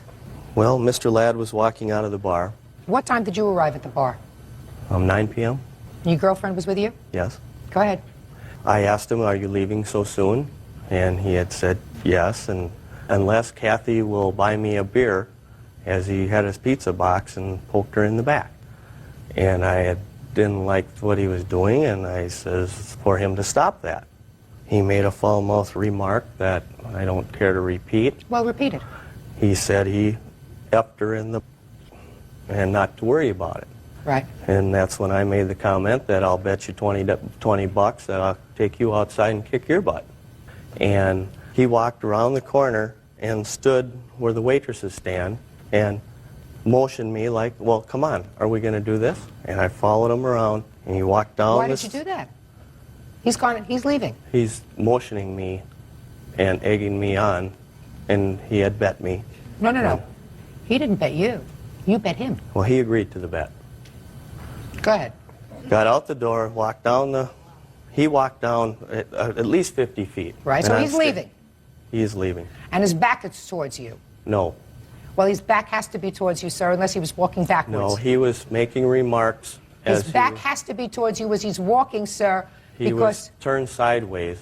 So he's walking sideways, like a crab. Walking sideways, talking to me. All right, go ahead. Saying bad words. He sets his pizza box down and invites me on, are we going to get this done? When we first came together, he reached out and he grabbed me by the face as we were standing face to face, shoulder to shoulder. And you weren't standing shoulder to shoulder with him? No, I wasn't. But no, you weren't standing shoulder to square shoulder to shoulder, square shoulders to square shoulders. Reached out, grabbed me by the face. Why? Why? I don't know. I just imagine that to be face to face. Well. Face to neck. Go ahead. And he kind of grabbed my face to where I couldn't really get near him. We were going to fight. He grabbed inside my mouth and underneath my chin and started pulling me to the ground. And whether I bit him or he got cut on my teeth on the way down, I just happened to come out on top. Real cases, real people. Judge Judy. Nuclear power plant worker Scott Ladd says he was assaulted by Del Lindquist after exchanging words with him in a bar. Del says when Scott insulted his girlfriend, he beat him up. Which one of you ladies was present during the course of this altercation? I was. Can you step up, please? Tell me your name. My name is Lisa. Lisa what? Lisa Tyson. Ms. Tyson, do you work at the tavern? Yes, I do. What kind of work do you do there? I'm a bartender. You know both of these gentlemen? Yes, I do. You ever had any difficulty with the plaintiff at the bar? No, I haven't.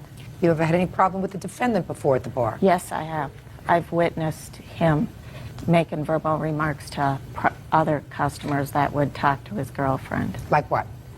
He told this other guy who was talking to his girlfriend that he wanted to rip his throat out. He likes to say that. Clearly. I guess. But then I immediately went over there and confronted the situation, and I warned Del that if he decided to fight in the bar or in the parking lot, he will be 86'd out of the bar for good. Did you hear any interaction between the two of these gentlemen? No, I didn't. Did you wait on Mr. Ladd that evening? Yes, I did. Do you recall how much alcohol he consumed? He had about 4 beers. Have a seat. Thank you very much. You have any other witnesses that you want me to hear, sir? Yes, I do. I'd like to have the manager of the bar step up. Tell me your name. Deb Miles. Miss Miles, did you witness any part of this incident? I was not outside. I did not see that. I was chatting with Kathy, Dell's girlfriend, and another gal. This is girlfriend? Right. Next thing I knew, a waitress from the dining room came out and said that there was a fight going on outside. So you really didn't see anything? I did not see that, no. What did you want her to testify to? I don't want to testify for her, but Kathy, Dell's girlfriend, knew nothing of this incident, she can support that claim for me. Oh, Just a second. Did you ask her what they were doing outside? I asked her if she knew they were outside. And what did she say? She said no. And then she wanted to go outside. And I said, no, you have to stay in here, Kathy. You've been drinking. Don't go out there. Just stay out of it. Was she drunk? She did quite a few, in my opinion. I didn't personally serve her, so I don't know for sure. Did she say anything about anybody doing anything untoward to her that evening? No. We were just chatting, and the next thing we knew, this fight was going on. So we didn't hear any argument, anything like that. Step up. What's your last name? Dubé. What do you remember? I didn't see nothing outside, but I do remember him walking by. He walked by, and what happened? He said to him, leaving so early, he said, yes, I've had too much to drink. I'm going to take my pizza and me home. Unless Kathy wants to buy me a drink, poke me in the back. And it was real crowded. And I was talking to the manager, Michelle, on the right hand of me, and Debbie was down a chair from me. Right. And then I just started talking to Michelle, and then all of a sudden I heard him telling him to quit poking me in the back, and then as he was walking away, that's when he said what he did to me. Which was? I don't want to say it. Well, I'd like to hear what you I just heard him it. say. Really? Well, that's a nasty thing to say. Yeah. Did you think he was drunk? Yeah. Mm-hmm. Were you drunk?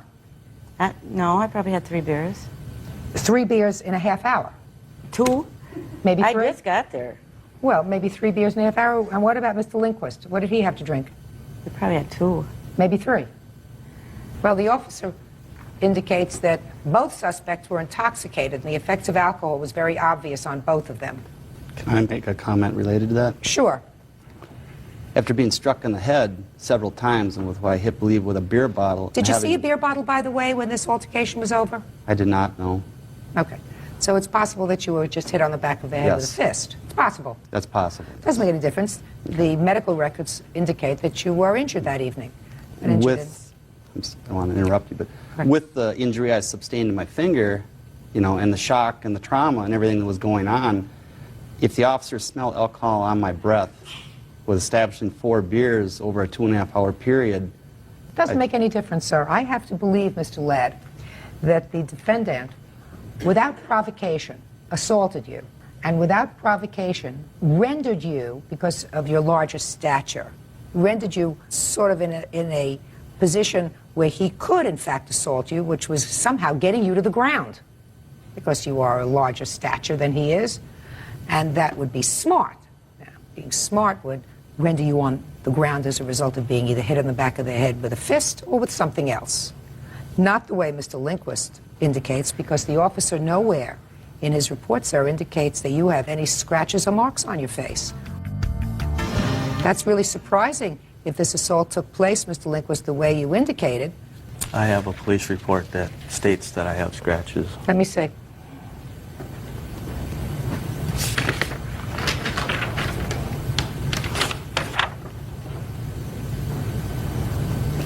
Suspect 1 had minor scratches or scrapes on his face. Suspect 2 possessed open wounds on his fingers and a slight laceration to his forehead. Mr. Lindquist, did you ever hear the expression when you were growing up, sticks and stones will break my bones, but names will never hurt me? Yes, Your Honor. And you've had trouble with people talking to your girlfriend before in the bar, according to the bar people? Yes, Your Honor. So this isn't an unusual occurrence to you. If you don't want people to talk to your girlfriend, sir, keep her in your apartment. Because if you take her to a bar where people sometimes get a little high, a little happy, and they may say something either in a polite vein or in a seductive vein, or sometimes, according to you, totally inappropriate things. If I believe what you attribute to him, it was totally inappropriate. But the reaction, especially if you know or believe that someone is intoxicated, you believed he was intoxicated, right, Kathy? Mm-hmm. Huh? Yes. Then you just let it rest. Then I have to believe that he egged you on. Well, I don't believe that at all. I believe that the guy's taking his pizza and he's going home. He's out of there. You decided to follow him outside, which you did. And I believe that in order to get him in a vulnerable position, you hit him from behind. In the forehead. You hit him from behind. If you hit him from behind in the forehead, that's sort of like that. That doesn't happen, does it? You know, Only sort in of- the movies. Only in the movies. Only if you have very long arms. So you assaulted him. And you hurt him. And you have to pay. Period. And if you can't hold your liquor, don't drink. What were your medical expenses, sir? I have a report. I do have insurance. What's your out-of-pocket? My out-of-pocket is $526.44. They have me on prescriptions yet, anti-inflammatories, to try to still get the swelling down in my finger. At this point... Can I see your finger, please? Step up.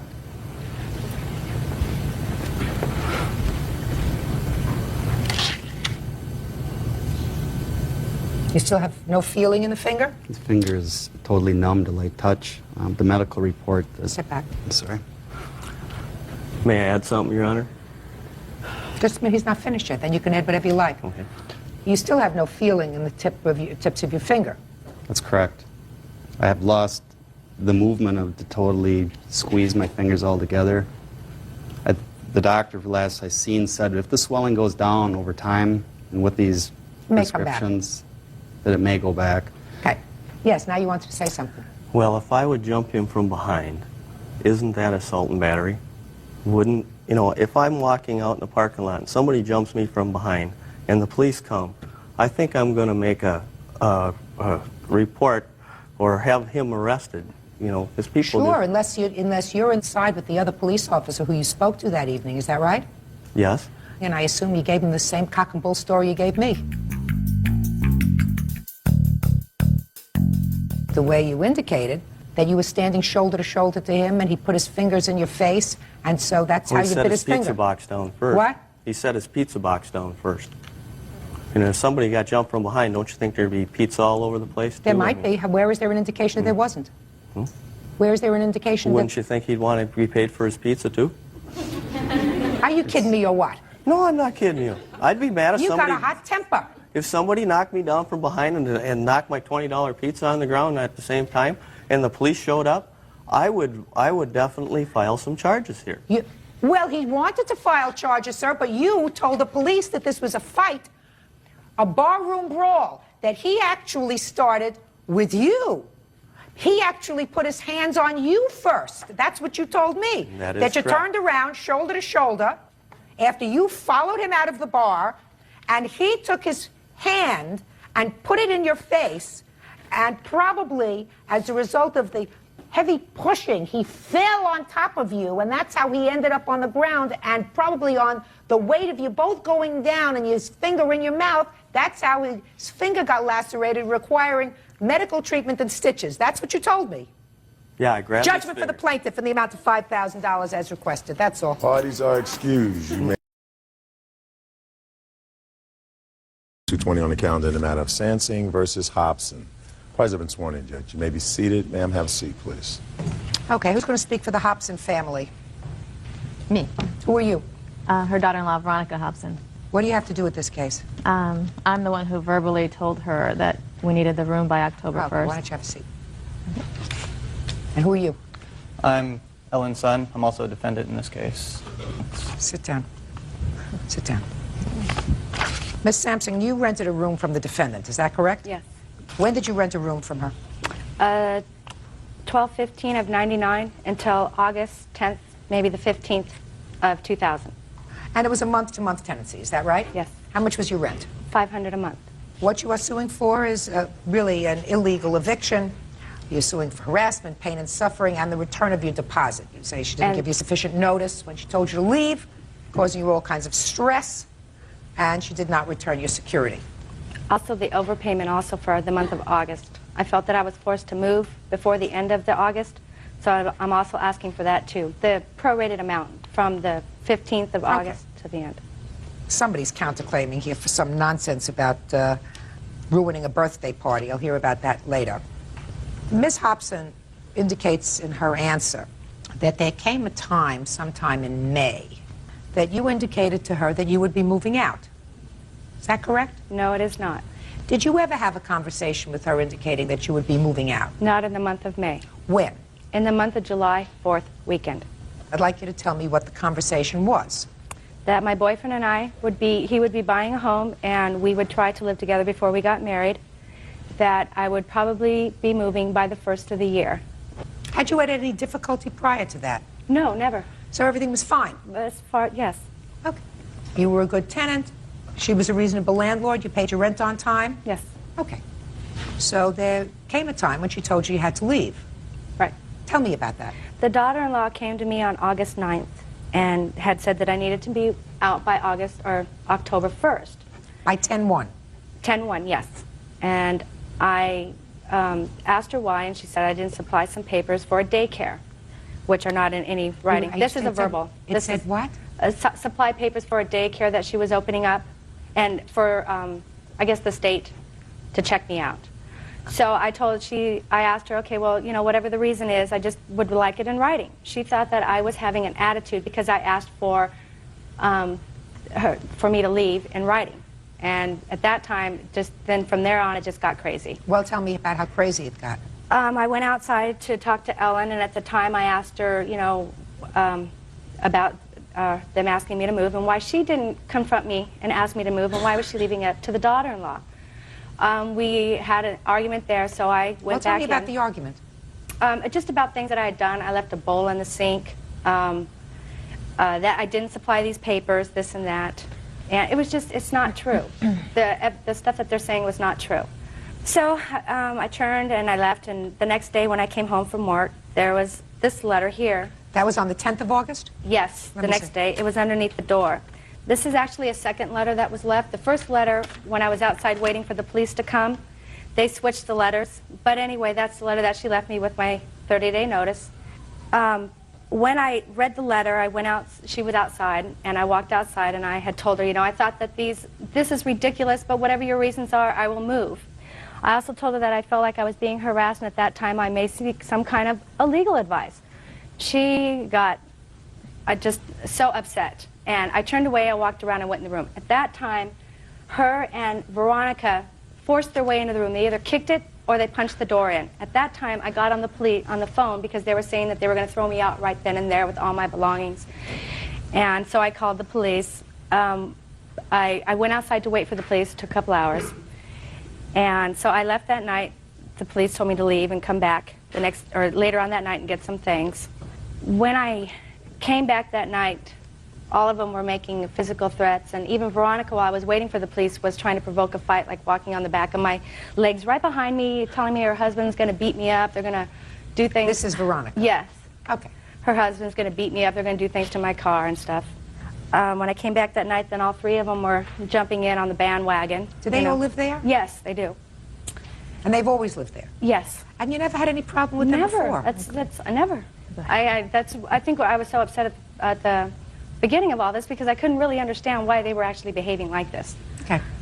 So you moved out, and you did not receive your security deposit back? I did not receive my security deposit back. And how much was the security deposit? It was $500. And you were fully paid for the month of August? Yes. Okay. I also have police reports here for that. I also went back on Friday because I was afraid of the things that they were actually going to do things to my belongings. I went back. I took time off from work on Friday. I went to the home. It was about 11:30. And the locks were changed. The locks that I were given were changed. I couldn't get in, so I sat down. The police told me to call if I couldn't get in, so I did. And while I was waiting for the police, Ellen came outside and said that she wasn't letting me in because I didn't lock the door the night before. And then she left in the car with Veronica's baby. And then about 10 minutes after that, the police came, and here's the police report that they even that they noticed that I could not get into the home. So then I came back on Saturday afternoon. I called the police. They met me there. And I have the police officer's cards that actually were there while I was packing my things for 30 minutes. I guess this is why she was having her party, which I didn't know she was having a party. And they even wrote on the back of the card that they kept the peace during eviction while I packed some of my belongings. And these are the officers that were there the first night when they... I'm reading. Oh, I'm sorry. Okay, now I'll hear you. Okay, it's true. She came to me in May and said that she was moving, that she'd be moving in about 2 or 3 months. Right, go ahead. Veronica asked her to get the documents that she spoke about. What kind of documents? For Veronica to have a daycare center, we all have to be fingerprinted and TB tested. It was 2 days after that she told me she was actually going to be moving. So we started making arrangements for the room. My daughter was talking about moving back in. She's going back to college. She needed to come Which home. daughter? My daughter, Elizabeth. Okay. Also, one of Veronica's aunts was considering moving to Southern California so that she could help with the daycare. Mm-hmm. We had made these arrangements. It was all set. One or the other was going to be moving in. When? At the end of September. Okay. Darcy came to me and said, I won't be able to move. My boyfriend hasn't found a home, so I'm going to be staying till the end of the year. Okay. We had to tell her that this was impossible because we'd already made other arrangements for the room. Okay. At that point, she went a little crazy. Judge Judy continues in a moment. Is what you're telling me, Miss Hobson, that she was still living in your home on the 17th of August? She had Don't be a moved- Swiftie with me, madam. She had moved all her belongings except a TV that she did Don't not be want. a Swiftie, madam. Real cases, real people. Judge Judy. Darcy Sansing claims landlords Ellen, Veronica, and Jeffrey Hobson unlawfully evicted her because they wanted to run a daycare business out of their home. Go ahead. And she started cursing, calling names, calling Veronica names. She asked for a written 30-day notice. We gave her that. Right, but you locked her out. No, we Before did not, the 30 Your Honor. days, according to the police. According to the police report, couldn't get in. This is not true, Your Honor. Why would the police lie? There are two locks. Your Honor, I Why have did- I'm sorry. Why would the police lie in their report? She probably did not give them the second key. There are two keys to the door. There's a top lock and a bottom lock. Because Darcy had a habit of going out of the home and never locking the security lock, we have to lock the bottom lock. Right. She did not give them the key for the bottom lock. So you didn't lock her out? No, we still to this date have not changed the lock.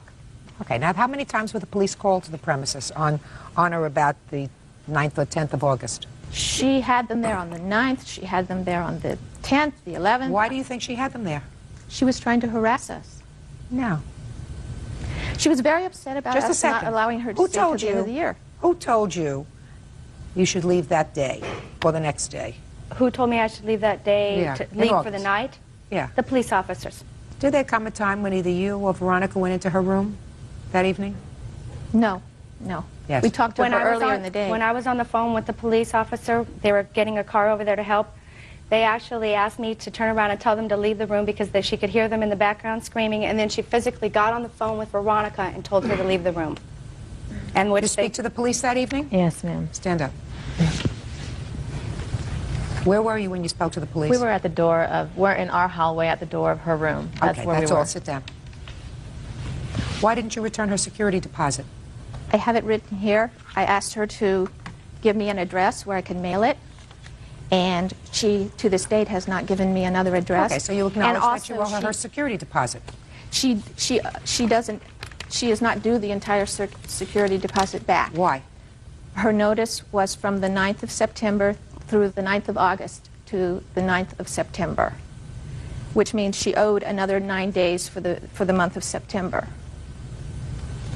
She wasn't living there in September.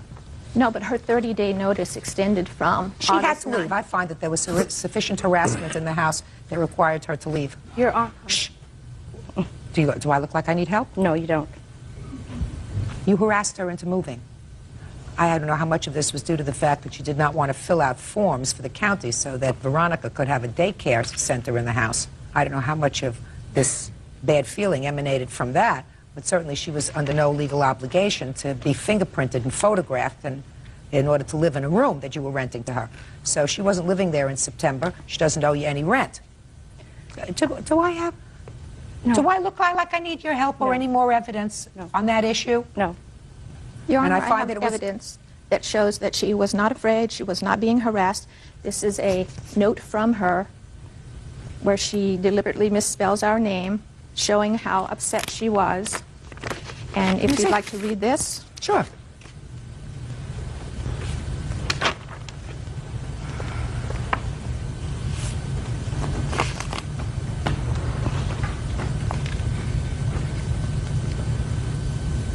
Oh, well, it's clear to me, Ms. Hobson, that the plaintiff and your daughter-in-law, based upon this letter, have had unpleasantries passed between them. Clear to me. And she does talk in terms of harassment. And this was, in fact, written on the 9th of August. She's entitled to her full security deposit back. And she is also entitled to, if she paid you rent August 1st for the month of August, I find that she's entitled to that money back. And $500 security deposit. Where did you go when you moved out? To a hotel for a month. Okay. I had to pay for storage fees, moving fees, a portable phone. How much did you pay each night for the motel that you had to stay in? Each night is different. The first night, I believe it was, I have it written down here. The first night I spent at a hotel was $62.70. Yeah. The next night I went to where I ended up staying, it was $67.99. Then I stayed at the hotel for 3 weeks, was $250 a week. I have the receipts here. You don't have to show me the receipts. Okay. My storage, I'm sorry. Not interested in your storage. Judge Judy continues in a moment. I cannot believe that any person all of a sudden acts in a bizarre fashion for no reason unless they have a psychiatric breakdown. Real cases, real people. Judge Judy. Darcy Sansing claims landlords Ellen, Veronica, and Jeffrey Hobson owe her for an unlawful eviction. The Hobsons say they evicted Darcy because she threatened them. Did you ever have any conversation with Veronica about this form that she wanted you to fill out when you didn't fill it out? Yes, I did. She did tell me that she was going to be opening a daycare, and I told her that... When? It was before July 4th, maybe a couple days before, maybe in that same weekend. When did she give you the paperwork? She never did. She never did? No. She had just said that I was probably going to have to, and I told her I didn't have a problem with it at all. My sister is a foster parent, and I'm pretty sure that I'm already on their files. I've already been fingerprinted and stuff before. And that's what I had told her, so it wouldn't be a problem. Okay. Now I'm going to deal with the counterclaim. Who wants to talk about this counterclaim for harassment for disturbing the birthday party? I do. I'll hear you. First of all, I did go to Darcy and I did talk to her about moving out. It was not over the papers. When I approached her... Would you please just tell me about the claim of harassment at a birthday party? That's your complaint. My complaint is that she knew I was having a birthday party, and she came in the middle of it, brought the cops. I had to answer to my family, friends. I didn't have time to spend with my son on his birthday. I got ponies and bouncers and stuff like that. She came right smack in the middle of that, and I didn't get time to enjoy it. What do you think she came to the police for on that occasion? What do you think she was trying to do? Oh, she was moving out her things. She was moving out her things. The only thing... Is that right? Yes, ma'am. She was moving out her things based upon statements that you made that you wanted her out. Right. Right. Sit down. You picked a bad time to tell her you wanted her out. Your Honor. Yes. She also, on her complaint, uses the address, our address, so it shows that she was still there. She was still there when, Ms. Hobson? When she filed this complaint on 8/17, she is using our address. She may not... Listen. Is what you're telling me that she was still there on the 17th of August? She was still... Just a second. Is what you're telling me, Ms. Hobson, that she was still living in your home on the 17th of August? She was still using it as her address, yes. She had Don't be a Swiftie with me, madam. She had moved all her belongings except a TV that she did not want. Don't be a Swiftie, madam. She left a broken TV in the room for us to discard. So what? You illegally and without just cause evicted her from her home where she had lived for 10 months on a month-to-month basis. The reason for that I will never understand, except that she clearly was not getting along with your daughter-in-law, because the harassment that she refers to in her letter to you involves harassment by your daughter-in-law. Now, I don't know about this baloney about moving October 1st and then moving that very day. I honestly don't know what precipitated that, but I cannot believe that any person who has had normal behavior for 10 months would opt to move their stuff out in the middle of the night into a motel room, to a $60 a night motel room, rather than stay in the comfort of a place that she's enjoyed for almost a year, unless she was being substantially harassed. I don't know why you did it, but it's clear to me that you or people acting under your authority did it, because she didn't all of a sudden overnight become a nut. Yes, she did. Yes, she did? Oh, no, I don't believe that. Judge Judy continues in a moment. I'm telling you, you harassed her into leaving. That's what I'm finding. You? Well, you are wrong. Or you? No, I don't believe so.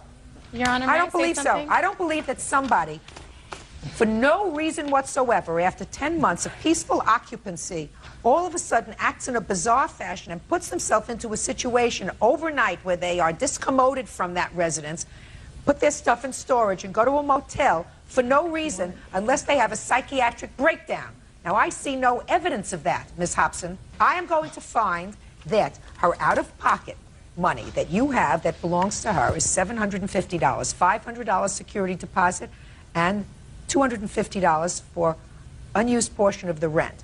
And in addition, I find that she suffered damages the extent of $1,000 to enable her to reestablish a residence based upon the fact that you illegally evicted her. Total value that I am awarding to the plaintiff on her claim is $1,750. Now, as far as your counterclaim is concerned, for $1,500 for harassment and mental anguish by ruining your son's birthday party by having the police come, that's dismissed. 378 on the calendar in the matter of McPhillips versus Dunkel. Parties have been sworn in, Judge. You may be seated. Folks, have a seat, please. Ms. McPhillips, the defendant used to be your boyfriend. Yes. According to your complaint, he was arrested on a charge of assaulting another girlfriend. Over there. And you bailed him out. Yes. He says that you may have physically gone down to pay the bail, but it was not paid with your money, it was his aunt's money. That's right. Okay. When he was arrested, were you still dating? Yes. What date was he arrested? May 25th. And how did you find out that he was arrested? His sister and her boyfriend called me at work and told me that they came to his house and arrested him. And what did you do? I left work and we went to his aunt's house, who then gave his sister money for his lawyer. Oh, no. And then her boyfriend gave another $200 Just a for second. his lawyer. You went to an aunt's house? Yes. And at the aunt's house, you all picked up some money? Yes. How much money? His aunt and her fiance gave $300, and Chris Maxey gave $200. Chris is the boyfriend? Of Dina, yes. So that was $500 altogether? Yes, for his lawyer. But then he's still in jail, so what happened with his bail? The next day, we went to a court hearing, and they said that his bail was $1,000. And what did you do then? Me and Dina and Chris all then went to my bank and took the money out of the bank. And then Out of your bank? Yes. And you have proof of that? I don't have my bank records because it was back in May, and I had $1,003.24 in the bank. And I took out the money, and so the account was closed. And I didn't think I needed proof because I assumed he would give it back like he said he would. Miss McPhillips, that sounds like the most ridiculous answer. If you know you're suing somebody, and you know there's an issue, and you have bank statements that you receive each month, then that's the one piece of evidence that it would seem to me that you would bring. It was back in May. So what? We're not talking about 20 years ago. We're talking about 6 months ago. And I didn't file the claim till November because that was So? when his court date was, and I didn't think that I needed the statement in May or I would have gotten one. You get a statement from a bank every month. Yes, but I don't keep them. And so I don't have the one from May. But I have the piece of paper saying that I am the one who gave the people the money that bailed him out. Why would I be That's suing not- him for money that wasn't mine? We're going to Well, find out in a same minute. thing. Go ahead, Mr. Dunkel. Yeah, like she said, I was arrested. My sister and her boyfriend, Chris, were at my house when the police picked me up. I called my aunt that night from jail and told her they'll set my bail the next morning. She said, I asked her, if she could bail me out, and she said, sure, that's no problem. That is a lie. Well, Where's your aunt? The next Where's your day, aunt? She's at home. She runs a home daycare. She wasn't able to be here. I have a statement here written from her. I don't take statements written Okay. from witnesses. Okay. Where is your aunt's bank statement that shows me that she withdrew $1,000 from a bank? She had it in cash. The next day, my bail was set for $1,000. My sister, Chris, and Brandy went to my aunt's house. My aunt gave them the money, $1,000 to bail me out of jail. They went to the police station. Brandy, Dina, and Chris went to the police station. I don't know why Brandy was entrusted with the money to bail me out, probably because she was my girlfriend at the time. But she gave them the money. They gave them the bond receipt. So The bond receipt's in her name, so I think she's entitled to. Okay, but if his aunt entitled gave the to the money, then why $1,000. wouldn't they have given it to Dina? Just She a is his second. sister. When his aunt trusts Dina with the money? Madam, More than you're me? not standing there in a very good place, because all you had to do to be successful today was to bring me a bank statement. That's all you had to do. I didn't keep it. I didn't think I'd need it. I thought that he would pay me back like he told me he was going to. But then you knew he was not going to pay you back, and you knew you were coming to court. But I already didn't have Listen a to statement. me.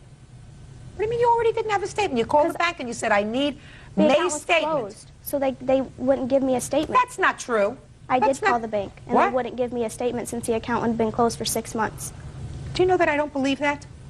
That's the truth. All right, I'm going to hear you witnesses, because so far, a lot of what you told me, sir, is hearsay. Who was present when the aunt turned over this $1,000? Step up. Tell me your name. Dina Van Gunsman. So, what happened? Basically, we showed up at my aunt's house after we went to his court hearing, and my aunt handed Brandy the money and said... That is a lie. Shh. And we got back in Chris's car. We went down there. Brandy ran out and paid for his bond. What time was the bail hearing on the 26th? At 9 o'clock. Shh. And what time was he bailed out? 5 o'clock, around 5.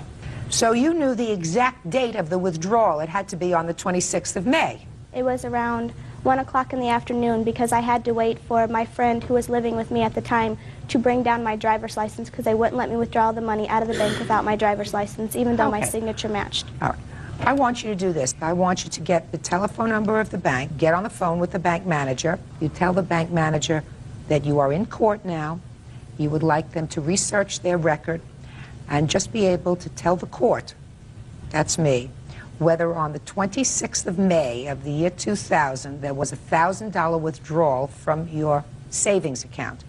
Now, the two of you would agree that if there was $1,000 withdrawn from her savings account on the 26th, that would pretty much establish that you're lying, right? Right. So there's no issue with regard to that, right? Unless it I was don't- pay your bills.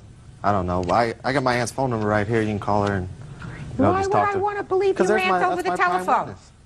You know, If she your gave me the prime money. witness is supposed to be here, sir, Well, you she would went to agree, daycare, she sir, since you weren't there, that if the bank manager, who I'm sure will be cooperative with me, Okay. he because cooperated they're always cooperative with me, and he certainly is disinterested, with you? Okay. will tell me that she withdrew $1,000 from her account on the 26th, that would mean that you and all your relatives and all your friends are lying, right? And Not necessarily. Oh, yes. Well, of why course. would they give you the Of bank course. statement and they wouldn't give their own, their own customer the bank statement? Why? Because it's much harder to say no to me. Miss McPhillips, did you get the number? Yes, I did. May I have it, please?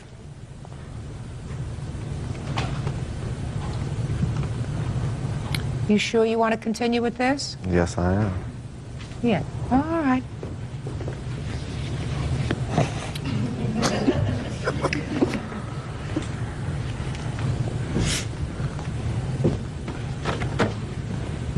Yeah, I see.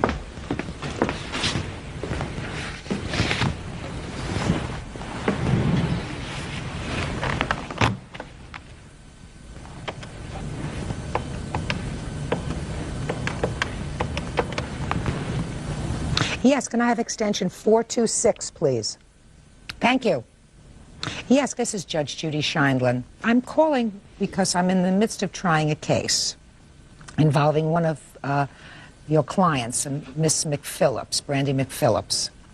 And the main issue in the case revolves around a withdrawal made from her savings account on the 26th of May. Can you tell me if there was a withdrawal? There was.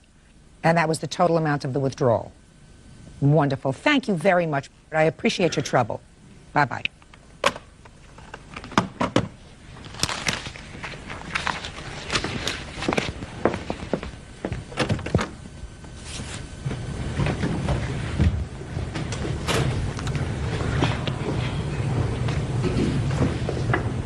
I just love it when everybody's lying a little bit.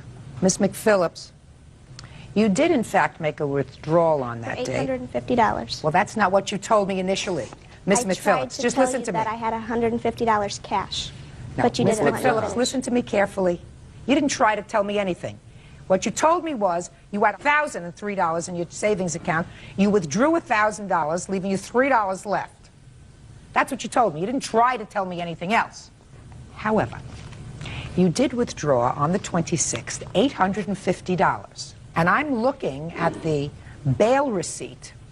The bail receipt, they're so smart. They list the denominations of the bills. 800s, 150. Then there is 110 and 720s. So we got to get it straight. You withdrew the $850. Now, where did you get the extra cash from? I work at a bar on the weekends, and that was my tip money from the week before. So how do you have tip money when you... Don't speak to her!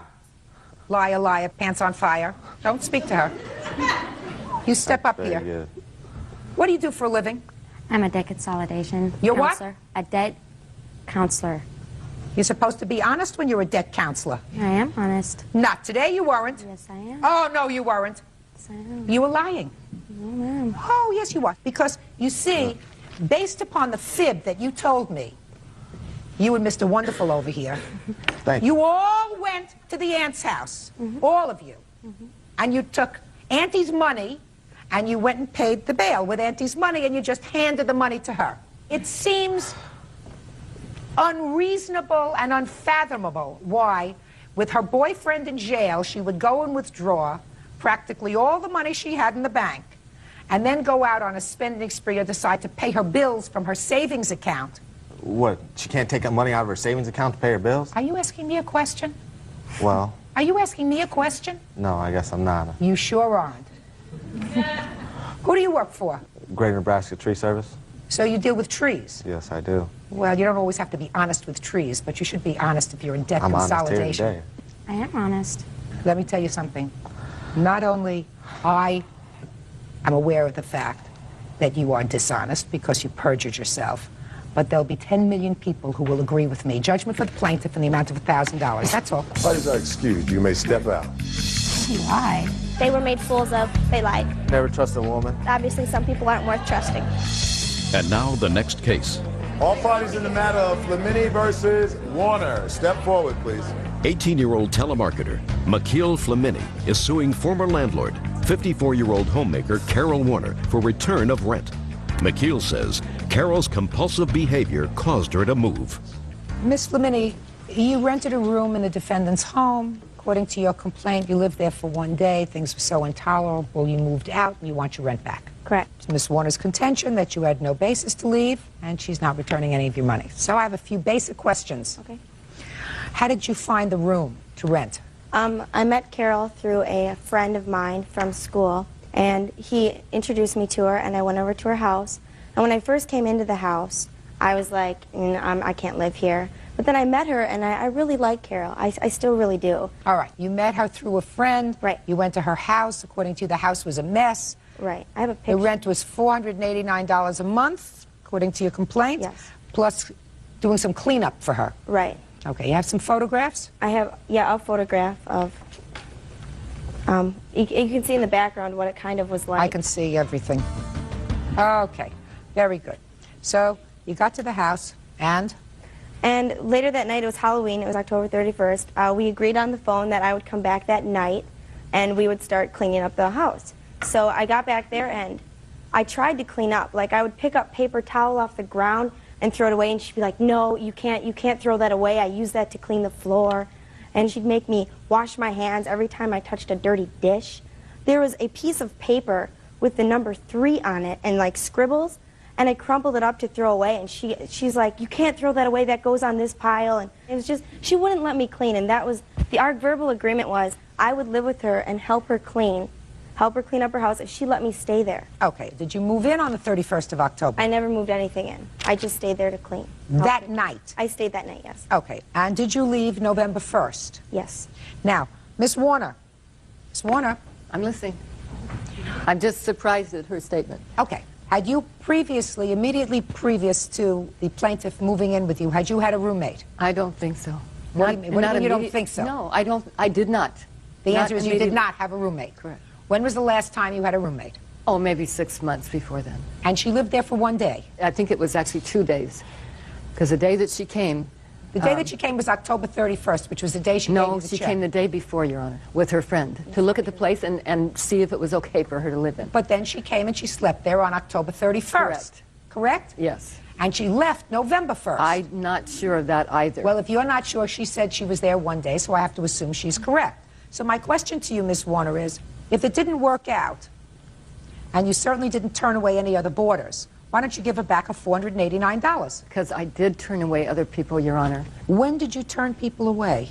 Actually on the 30th, when she said, okay, I'm going to go to the bank with my friend, and she opened an account in order to use a West Hollywood address and to establish residence, as she herself said. So what? I don't know what Okay, you're I'm talking just about, giving Ms. you an Warner. answer. All right, now we're talking a couple of months later. Do you have a roommate? No, I do not. Right. You have to give her back her money. Why is that? I'm going to tell you why. Okay. I don't want to go into all the reasons she says your house was a mess. Evidently, this was a young lady who wanted very badly to rent a room in your house because, according to both of you, she ran out and she said, no, I want to give you the check today because I really want this room. Correct. Right? Yes. So there had to be a very good reason why, after one day of living with you, she said, this is not going to work. Why don't you ask her what the reason is? If you want me to, Miss Warner. I'll ask her. No, you don't have to ask her. I'll ask her. I asked the questions. Okay, sorry. I was trying to save you embarrassment. I'm not embarrassed in the place, but she saw the home before she moved in. Go ahead. Well, she wouldn't let me clean. I couldn't even, the bed that she had the room for me, I couldn't take her papers off the bed. I had to actually sleep on the side of the bed. I woke up to Carol staring at me. She was sitting in a chair staring at me, and I was uneasy, and I was like, I cannot live here. I just could not live in that situation. Why was it such a mess? It's not such a mess. It's totally, she's just supposed to help me with my dishes. Were there papers all over the bed that you were sleeping on? No. Did you go into her room and were you sitting in her room at some point? No, that's a total lie. She just, all she did was change her mind about wanting to live there, and then the lie Why happened. do you think, Miss Warner, she changed her mind within a 24-hour period? Probably because she found a place that she could rent at a pretty good price, and she wanted her own place. Miss Warner, you are mistaken. I find that you have suffered absolutely no financial damage as a result of her not living there. You didn't turn away other prospective boarders. I don't believe that you turned away other prospective boarders because it's months later and you still don't have a boarder in your house. You look like two very nice young ladies, but you can't keep the $489, madam. It's outrageous. If she had rented somewhere else, like actually rented a home, that landlord wouldn't give her money back just because she changed her mind the same day. Madam, or the day later. I believe her when she says that living in your home, that you are a clutter collector. It's not true. I believe that you are a clutter collector and that circumstances in your home for that brief period that she lived there made her believe that her life in your home was going to be untenable. She decided she wanted to live on her own, and she saw the place before she moved in. She decided to live there. She didn't live with you for 24 hours. Judgment for the plaintiff and the amount of... 37 on the calendar in the matter of Haas versus Light. Parties have been sworn in, Judge. You may be seated. Folks, have a seat, please. You are the owner of a bed and breakfast. Yes, According ma'am. to your complaint, you had hired the defendant to manage your operation when you were out of town. Your complaint is that Mrs. Light wrecked your car and additionally stole a substantial amount of money from you. Mrs. Light denies wrecking your car and, of course, to stealing any money from you, and in addition has countersued for harassment and an assault that took place while she was in your employ.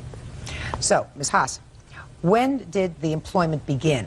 Well, Kathy came sometime, I was critically injured, and it was sometime in July, and Kathy came and said she needed a job, that she'd never been able to get one, and would I give her a chance? And she's never, to my knowledge, had any kind of job at all, so I said I would give her a chance, but I didn't check any of her records or anything. That doesn't make you a very good business person. No, it doesn't.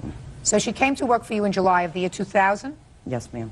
And when did you leave? Well, actually, I didn't leave till October, but the incident when she wrecked the car, the two cars in particular, were us on September 30th. Tell me about that.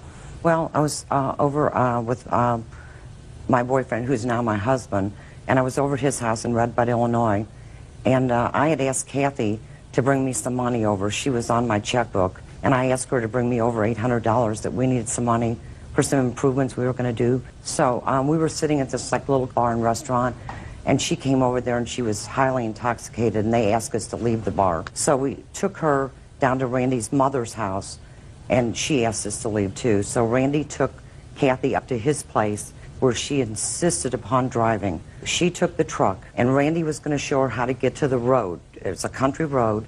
She had a girlfriend with her who was not intoxicated. She hit the Camaro from behind with the Mazda truck and then went back to St. Louis. So she damaged not only the Mazda but the brand new Camaro, which I have saved all my life to get. Okay. Did she continue in your employ after September the 30th? Yeah. She did? Yeah. Until what date? Probably about November 11th when I came back from Florida, when the guest staying there had complained that she was doing a lot of narcotics. Don't tell me what the guest said unless you have guests there. All right. November 11th of 2000 is when she was terminated. Right. I had called her on the phone and said there was a lot of complaints against her. So the whole month of October yeah, she was and there. for part of November, even Yes, ma'am. after this accident, when you Right. knew she was drunk and created scenes in two places, Right. you continued her in your employ. Yeah, because I felt sorry for her. She said she had cancer.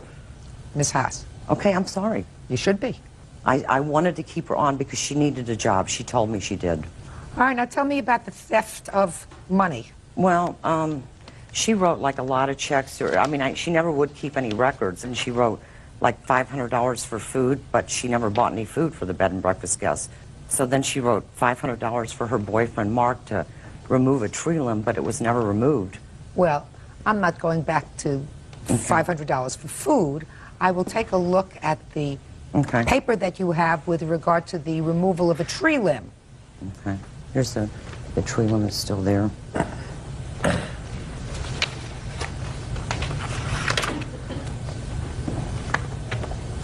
Well, this says payroll and tree service. Kathy was not even there. I was paying her $10 an hour, but she was never there more than 20 hours a week. Well, you know, Ms. Haas, who do you think is going to go over all these little receipts? You were paying her $10 an hour. She wasn't there for 40 hours. She only should have been paid for 20 hours. She was supposed to send me her time record in Florida, but she never did. Who were Randy and John? There was friends of mine that I paid to have them drive the car up there, but Kathy seemed to have take a liking to John for some reason. I don't know. Whatever. She's got a check here that's a memo for Randy and John. Yeah, that's for Randy, my husband, and a friend of his. She told me to cash a check and give them $1,000 to Randy and John to drive her vehicle up to Florida. She did that. Well, that's one of the things you gave me. She did that. What But then about, there was that additional just a second, $500. what about $500 in cash for a phone recorder? She had asked me to purchase a phone recorder so she can record conversations as she's talking to people. And she had a limo that was being stored at some people's house, and when I quit, I didn't even worry about getting her phone recorder. I just went and paid for the limo, gassed it up, and brought it back. That's not true, man. Is that when you quit? Yes. When did you quit? She got fired. I quit on November the 11th, 12th, something like that. Well, this check was written on November the 5th. This is before you quit. The check for $1,000, it was the day I didn't after. ask for $1,000. I'm past $1,000 already. Yeah, the check was wrote for $1,000. I quit the day after. She got fired. Just a second. Ms. Haas? I'm sorry. Don't speak out again. Okay, I'm sorry. Okay. You quit the day after you wrote out the check for $1,000? Yes, Fine. I didn't like So, you wrote out a check on November the 3rd, payroll and tree service, $400. That was my payroll. And What payroll for whom? For working for her. So you kept your own hours? No, Miss Haas and I had made an agreement that I would work so many hours, but she had me running errands to lawyers and doctors, which made it consume more hours. This is all a very loose way of doing business. One final check I'm going to ask you about. You have a check to mail packages and x-rays, $500. What's x-rays? I had to go to all these hospitals that she was in and get all her medical records. I had to Federal Express it overnight to her. Oh, is that true? It's $20. They were $20. Show me a bill. I don't have a bill for the x-rays. Well, but how am I supposed to have a bill, madam? Well, And maybe she This does. was on October. You're supposed to keep close eye. I was in Miami Beach, Florida. I don't care whether you I know, were. but I was don't care critically whether injured. I you was were in in the- Panama. Listen to me. I was in the hospital. Listen to me. Then you don't give a stranger. I know a that. stranger who you know has an alcohol abuse problem. I know that, madam. You don't give somebody who you hire off the street access to your checking account. I know that. Right? Sign them on and have no set salary for them and say they work by the hour. It was $10 She an said, hour.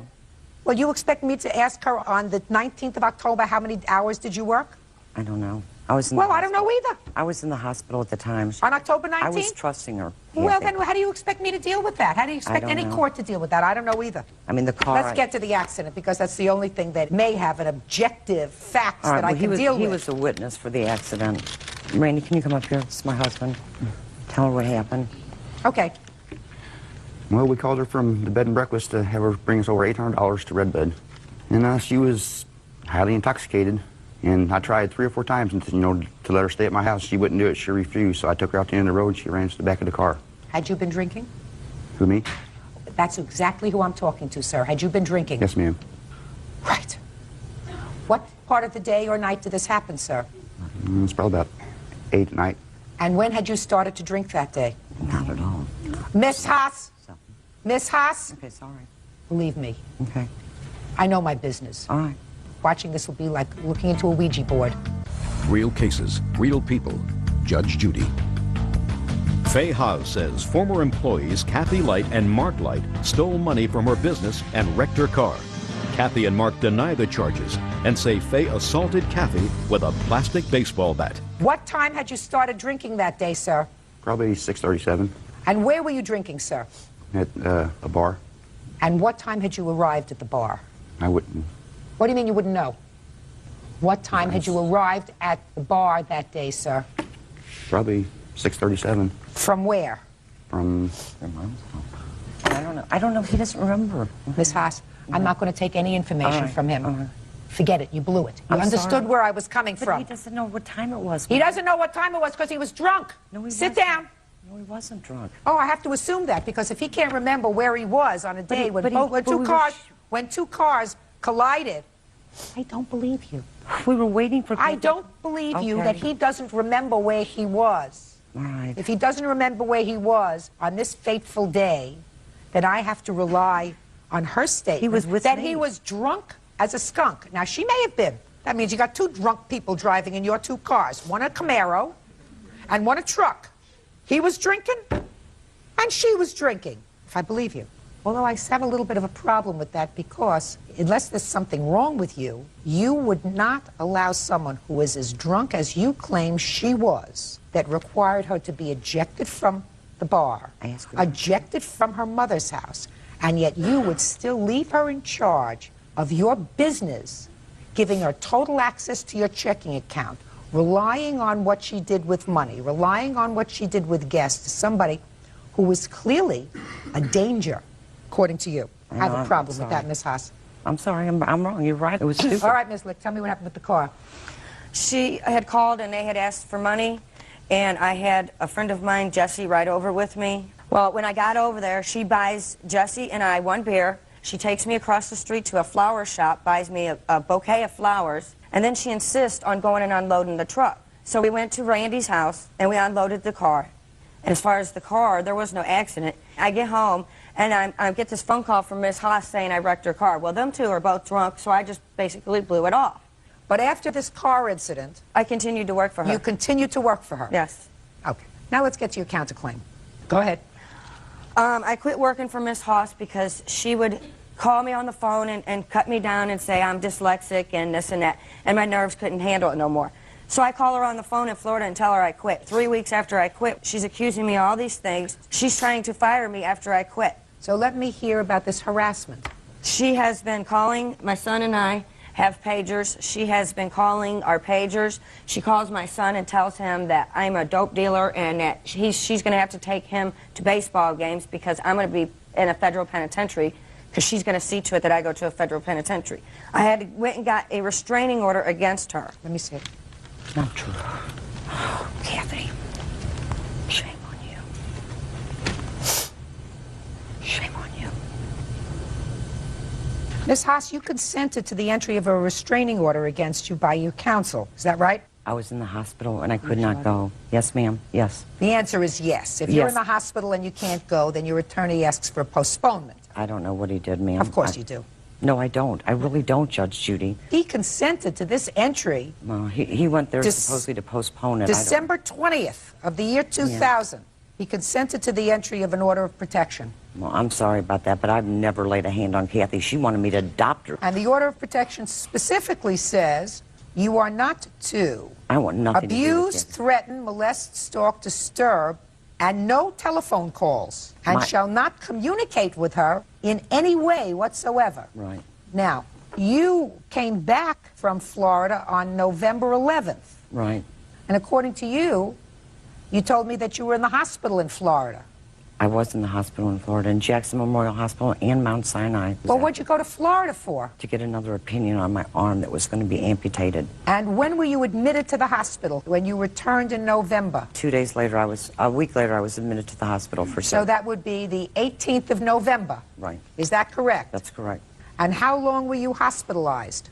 2 days. Were you re-hospitalized at any time after November? Believe me, I will check. No, no. So that you were not in the hospital at the time that your attorney entered a consent order. You just said you told him to go there and not do anything, put it over because you were in the hospital. I could not leave the house. I was not allowed to. Just a second. So that you were not hospitalized as you originally said. But I had a nurse at home and I could not leave the house. All right. It's a month later.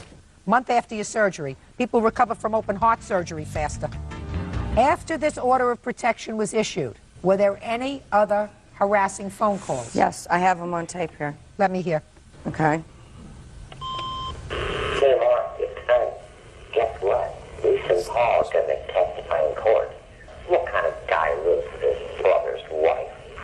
Low life Hoosier. I said that. Yeah, Mark, it's Faye. I got the restraining order from the sheriff. We never had any intention of hurting Kathy, but I am going to file criminal charges against you, Mark Light, and Kathy Light for dealing methamphetamine, marijuana, prescription drugs, not only out of my home, but my place of business. We're going to bring up Kathy's past arrest records. So when you show up in court, you better spend about 10 grand to have a very, very good attorney. We are not threatening you. We want nothing to do with people like you, Mark and Kathy Leach. Have a nice evening. Yeah, Mark, it's fine. Have Kathy send me the money for the 2 cars she wrecked when she was drunk on her. I mean, that night that she dealt methamphetamines out of my house. End of messages. I also have tape here of her calling and leaving messages. I will go ahead and play this for you. How is it that you and Kathy could deal marijuana out of your house? The sheriff will be down there. Either pay me back or you go to jail. Yeah, now tell your girlfriend Kathy Leach, also known as the major drug addict, to bring back the gift certificates to her and all the food certificates she sold. What a woman. Okay. I said that. I did. I was that letter? I was frustrated. You were frustrated. You were breaking the law. Okay. Whatever. I'm sorry about that. I'm sorry were about the breaking the law? attorney. I'm sorry about the attorney I got to go down there. Well, that's not my problem. I know madam. that, That's your but- problem. You were clearly aware that you were served with a final order of protection. Final order of protection said absolutely no contact, and specifically, no telephone calls. She had all my records at her house. How was I supposed to get them? Go down to her house? Her neighbor's very dangerous. I don't quite frankly care what precipitated it. All I care about is there was an order that you were made aware of by service, because you indicate on this that you But I had asked her why she was No, doing that you to may me. not ask a question. I was asking you why she would do that to You me. don't when I- ask me any questions. I'm telling you. All You right. were served with an order. You were on notice. You continued to harass her. And in addition, you violated the order.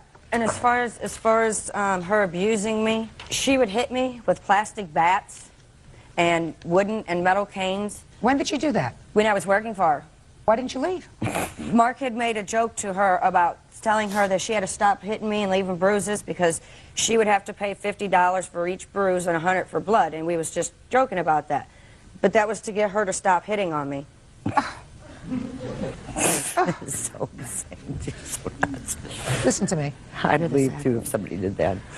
This is certainly not a think tank here. However, if I'm working for somebody and they even think about hitting me, I'm gone. I know, but... I know. They don't make a game of it. Every time she hits you and leaves a bruise, you get $50, $100 for drawing blood. I mean, that's the dumbest thing I ever heard.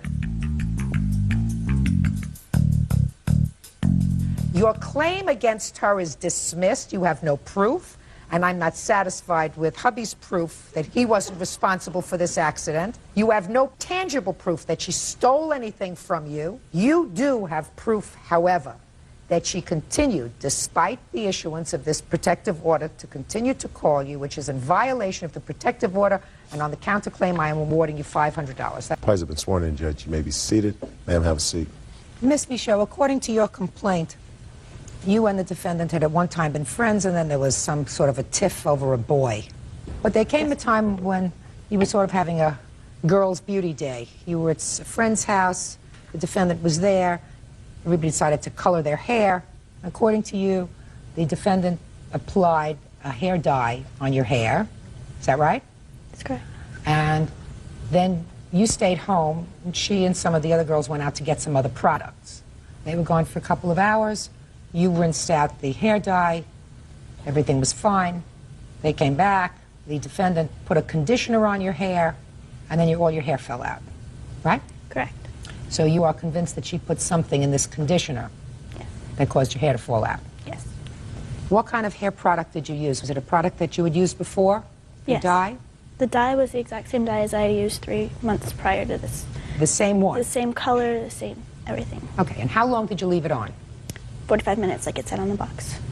And you rinsed it out? And I rinsed it out. And then you just sat around the house and waited for them to come back? Well, I was watching her daughter. They stopped at McDonald's or something, I don't know. I was watching her daughter, and I was just rinsed the conditioner, well, the dye out of my hair, and waited for them to get back. And then what happened when they got back? She came, and she had 2 little travel-sized bottles of conditioner. She gave one to Karen and one to me. She asked Karen to put it on her hair, and she told us to put it on her hair for as long as we could stand it. Now, I'm not sure what that meant, but once we put the conditioner on her hair... Well, did you look at the travel-sized bottle of conditioner? Yes. It was the exact same. I've used that conditioner before. It was the exact same kind as she was using. Right.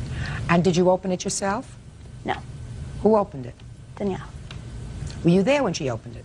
Yeah, I was there when she opened it.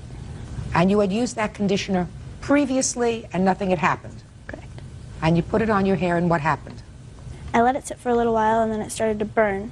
And Karen went into the bathroom to rinse that conditioner because she had it on her hair too. Step up here, please. You're Karen? Yes.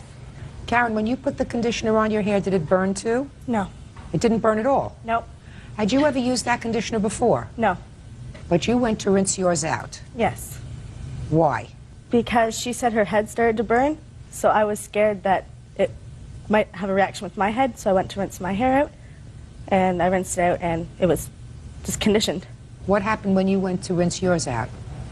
Well, I went into the bathroom to rinse it out, and I put my head under the drain. I was standing in the bathtub, and I looked down at my hands, and there was hair in my hands, but I thought it was just because I had dyed it, and maybe someone died, right? But then I came to the conclusion that when I dyed my hair, it was fine. When I rinsed the hair dye out, it was fine. All of a sudden, it started coming out in clumps, like the whole bathtub, the whole bathroom was covered in hair. My hands were full of hair. How long was your hair? Short, but... Okay. It didn't come out at the root. It came down to like a little stubble. And for 3 days, it just kept coming out more and more. Every time I washed it, every time I brushed it, it just kept falling out and falling out and falling out. Until I had a burnt spot in my head that would stretch about that far. Did you take the bottle of conditioner? No. Why not? Because the garbage had gotten emptied out with the bottle of conditioner in it right after it happened. Well, wouldn't it have been wise to save that bottle? Once you saw all your hair falling out in the drain. It did cross my mind, and I went to look in the garbage, but it had been emptied already. Who emptied it? Karen. Where did she put it? Oh, I'd emptied the garbage can because we had dyed our hair and used the same garbage can. So I have a 3-month-old downstairs, so there was like all the chemical stuff in one garbage can. So after we had put our conditioner out and it started to smell, I took it out, tied it up in a bag, and put it in the garage outside. Okay, so there was no reason why you couldn't go get that vial from the garage outside, right? Right. Well, why didn't you think about doing that?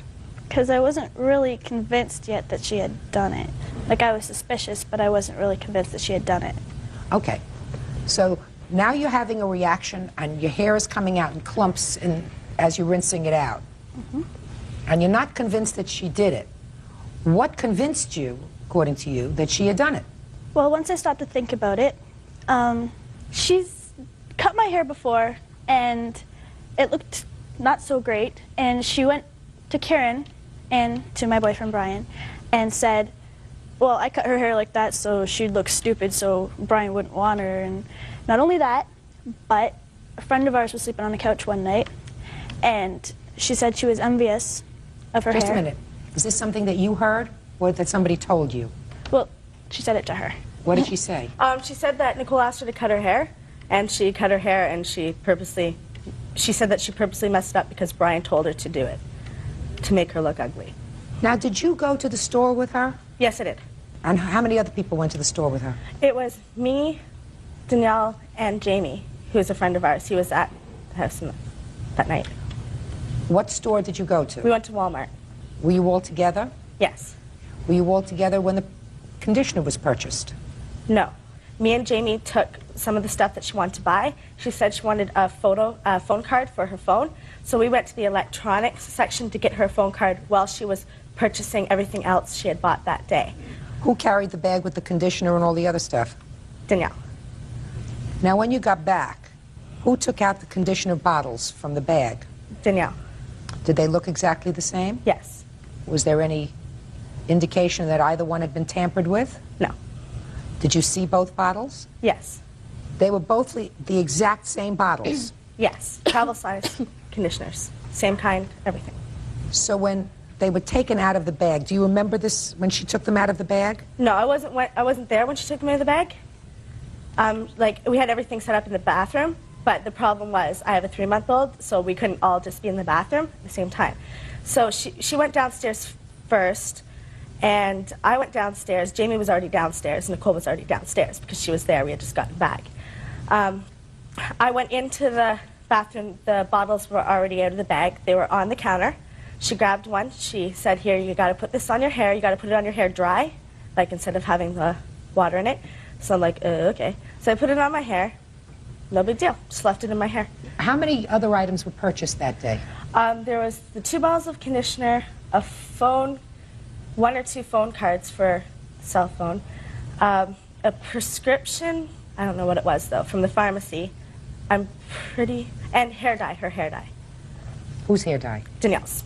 You didn't see any purchase of any hair remover or anything else, did you? No, I just know what she said she had to pick up. Judge Judy continues in a moment.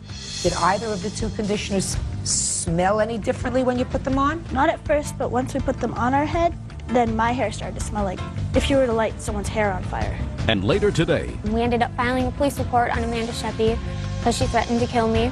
Well, did she threaten you before or after you didn't pay the rent? real cases, real people. Judge Judy. Nicole Michaud says Danielle Faria tampered with her hair conditioner, causing her hair to fall out. Danielle denies the charge. Well, Danielle, I have one question for you. Did you dislike her enough to put something in that conditioner that would cause her hair to fall out? No. Hmm? No, ma'am. What do you think might have caused her hair to fall out? I'm not sure, but as soon as it started happening, I was the one who was on the phone to the hair dye company and to the conditioner. Karen was there when I was on the phone with them. I asked them, I said, this is what's happening, what can we do? Is that true? Yes. They said nothing. They said she must have just had an allergic reaction or something, because on every hair dye, the pamphlet where you get the gloves, says do a 48-hour allergy test. Yeah, but she had already used this hair dye according to her before. True. Okay, but you actually got on the phone. Yes, I did. Did anybody suggest that you get the little bottle and find out anything about the bottle? Well, no. The actual hair company that we used, the actual product, they were closed. Like when I called, this was at probably like 10 o'clock at night, they were closed. So I called L'Oreal, which was the product that I used, just the number off my box, and they're the ones who told me this, and they said just make sure she doesn't brush her hair or whatever. And the conditioner didn't even cross my mind, because conditioner, you wouldn't think it would do anything. You told her to put it on and leave it on as long as you could. Mm-hmm. Did you tell her that? Yes, I did. Why? Just because that's what the lady at the Walmart told me when we were shopping. I didn't even remember, I didn't even think of getting the conditioner until we had talked to the cosmetician, whatever she's called, in the Walmart, and she had said that because Nicole wanted to dye her hair black, then put blonde peroxide streaks into it. So I asked her, I said, well, what can we possibly use I know her hair is going to be damaged either way, but what could we possibly use to at least save it a little bit? And that's what she gave me, was those 2 conditioners. You know what your problem is? what you think, Nicole, may have happened. It is possible. But the one thing that you would have had to establish that Danielle did something purposefully to you is to have saved the bottle, right? Yes. Wasn't put in a trash compactor, it was just outside in the trash. All you had to do was open up the trash, dig in, find both bottles, because you don't know which one is which. You would have had both bottles. They could have been tested to see if there was anything in there. Did either of the two conditioners smell any differently when you put them on? Not at first, but once we put them on our head, then my hair started to smell like, if you were to light someone's hair on fire, that's what it started to smell like. The entire basement smelled like burned hair. And hers smelled fine, just smelled like regular. And hers smelled fine. Yeah. What kind of dye did you put on your hair? Same as hers, nice and easy. Were you planning on putting blonde streaks in your hair? I was, but I hadn't gotten that far yet, because she had given me the conditioner and said, if you put this on your hair, then it'll stop it from dyeing when you put the blonde streaks in. And so I did. Do you understand what the problem is? I mean, what you're accusing her of is a serious, really a serious assault. Tampering with a product in order to cause danger to you. I don't know if that's true. I mean, she purchased the product. There was no indication that they were tampered with before it was put on your head. Is it possible that she went into the store, purchased these 2 vials, went over to a different area, picked up a hair remover, poured some out somehow, right? Filled up your bottle with, or part of your bottle with a hair remover. I mean, is that possible? I think it is. It's possible. It's unlikely that somebody wouldn't have seen all this activity going on in the store, right? It's true, but we never really asked anybody in the store if they'd seen anything weird. Well, if you never asked anybody, then that's your problem, because you're suing her. You go into the store and you ask a question, and you get the evidence. The proof is in those little bottles. But before I'm prepared to say that this young woman committed a felony, which is really what you're talking about, because that would have been a felony, I need more proof than that, and so does every other court. I think you look terrific. And it's going to grow. It's a style, anyway. Still have the same boyfriend? Kind of, I guess. We still associate. Okay, good. All I can tell you is, Miss Faria, if you did what she thinks that you did, if you did, that's a terrible thing. Unfortunately, she can't prove it. Thank you. Thank you. I just excuse you. May step out. Danielle has a way of getting in and making everything look like it's okay for a little while, and then pushing everybody out and ruining everybody's life. Nicole has a way to turn everything. She's a drama queen. She screams it for attention, and she'll do anything to get it. I'm not going to let her touch my hair anymore. And now the next case. All parties in the matter of Nicklin, Sheppy, Peterson versus Dingman. Step forward, please. Carrie Nicklin, Amanda Sheppy, and Emily Peterson are suing former roommate, 19-year-old student Lisa Dingman, for breaking an apartment lease. Lisa says she broke the lease because she received a scholarship to go to another school. All right, not a very difficult case. You ladies all went to college together. You decided at some point that you wanted to, the following year, live together off campus in an apartment. And you found the 2-bedroom apartment, and the 4 of you signed a lease. So far, am I correct? Yes. At some point, you decided that you were changing schools. Yes. And you were going to be living in another city, and were not going to avail yourself of this apartment. Yes. Your lawsuit wants rent for 2 months, her share of the rent for 2 months, when you did not find another roommate. A month and a half, we're asking, and the $100 to change the lease. When you leased this apartment, it was from what month to what month? The lease began on August 17th of the year 2000, and it would go to the following date of the following year. Okay. And it started when the school year starts. Right, a few weeks before school started, which was convenient for us because we started practice early anyway. What kind of practice? Cross country. Cross country? Running. Running. Yeah. All of you were on the team? Yes. But it's not easy to find a roommate during the summertime because school isn't in session, but you have to rent this place for a year. Is that right? Yeah, and Lisa had only given us 3 weeks' notice No, before. don't ask. Just answer my questions. Judge Judy continues in a moment. Well, do you think that this is reasonable? After what they put me through, no. I'm not interested in what they put you through. Real cases, real people. Judge Judy. University track team members Carrie Nicklin, Amanda Sheppy, and Emily Peterson say former teammate and roommate Lisa Dingman owes them for breaking an apartment lease. Okay, I've had kids who are in college. They have to rent a place for a year, even though they're not using it for the whole period of time. Is that right? Okay. So, and people aren't there before so that, you know, you could fill in immediately. You have to wait until people start coming back and looking for another place to live. Now, why don't you think you're responsible for this month and a half and for, according to the plaintiffs, the $100 that they had to pay in order to change the names on the lease? Because when this started, I did offer to pay the $100 to change my name, but they have put me through a lot of stuff. We ended up filing a police report on Amanda Sheppy because she threatened to kill me. And Carrie Well, Nicklin, she threatened you before or after you didn't pay the rent? This was before. We had a meeting at Emily Peterson's house, and I brought along a list of options that I said that I would be willing to help them to help this situation out. Well, what kind of options did you offer? I offered that they can go with the three of them, and the monthly rent would go from $720 to $620, and they would each only have to pay $26 extra a month. Why should they have to pay anything extra?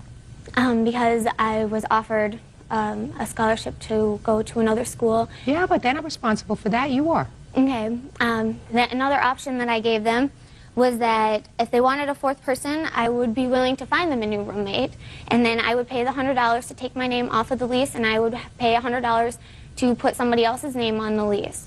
And they would not agree to that either.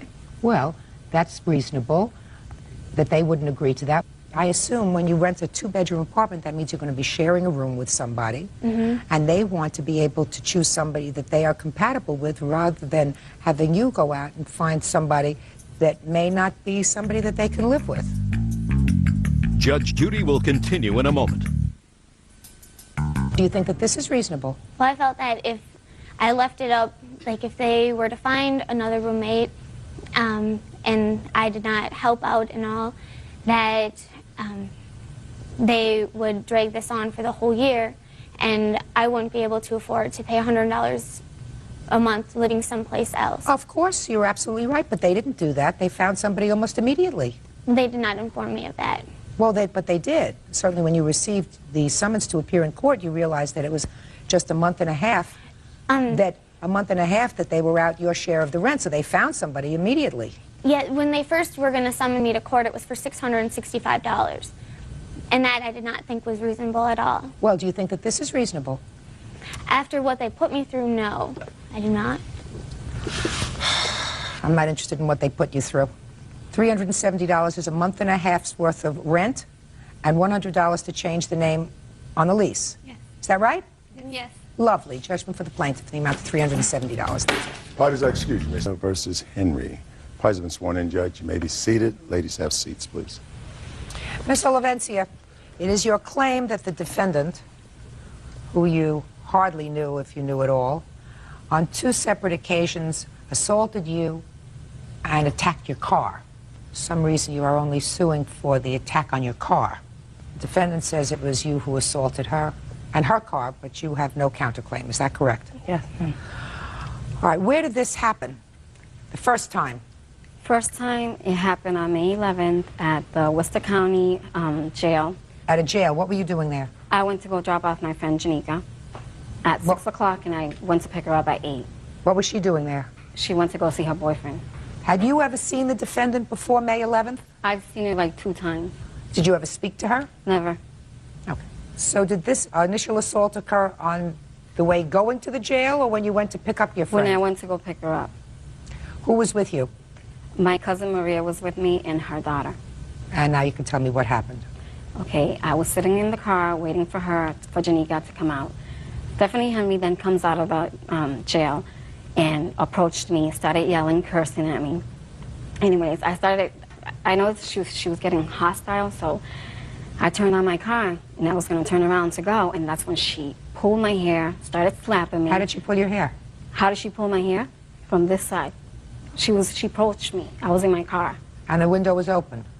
The window was open, yep. So she came and she pulled your hair. What else? I was sitting in the car, she pulled my hair, and I tried to get her away from me. My cousin was screaming. The correctional officers came outside. They ran outside. They tried to separate us. At that point, How did they try to separate you? Were you still in the car? I was still in the car, yeah. Okay. Well, actually, they tried to separate her because she was holding on to me. So then she runs to the car and kicks my headlight and breaks it. And they witnessed that. They banned us from being there ever again. And we just went home. You have a report from them? I have a report from the Worcester Police Department. May I see it?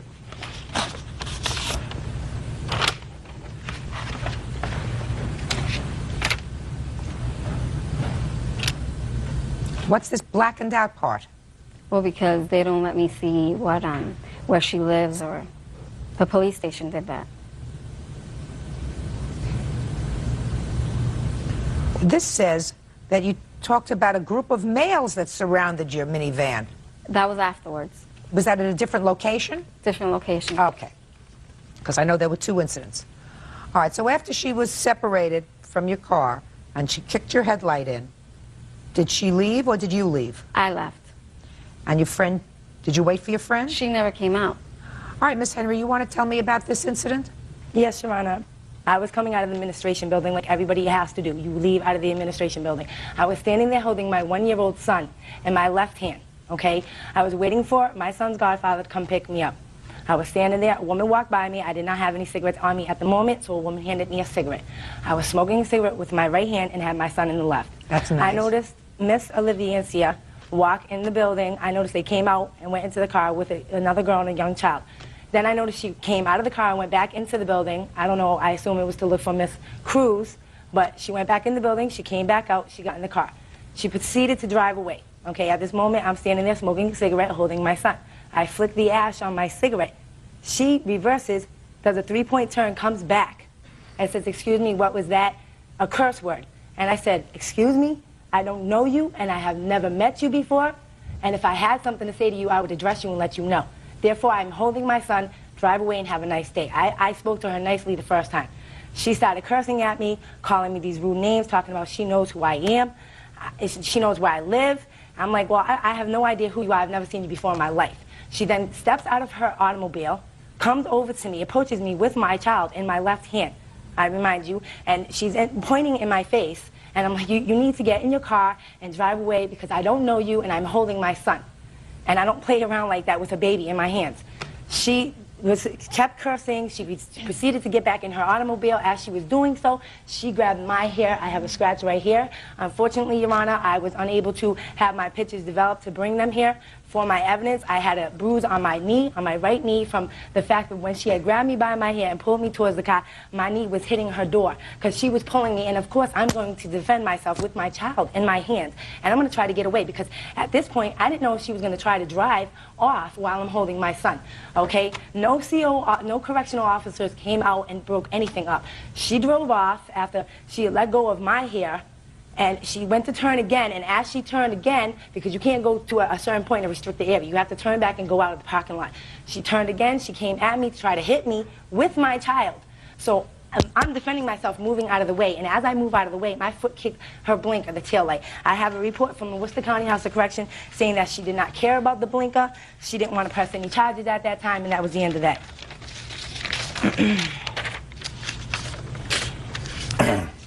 And I remind you, Your Honor, she was saying that she knew where I lived and that she would be there. Okay?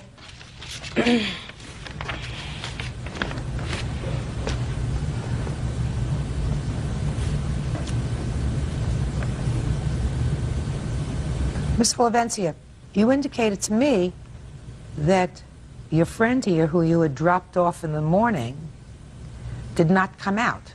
That's what you just indicated to me, correct? I dropped her off in the evening, 6 o'clock. Or in the evening, and then went back to pick her up, and you said she... And she did not come out. Yep. Well, this report indicates that the one involved party was leaving in a gray Toyota, and the other party was standing in front of the administration building. I assume that was you. Yes, ma'am.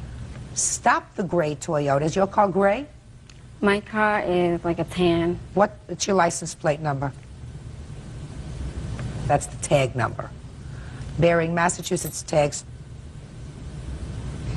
and identified the operator as Rebecca Olivencia, that's you.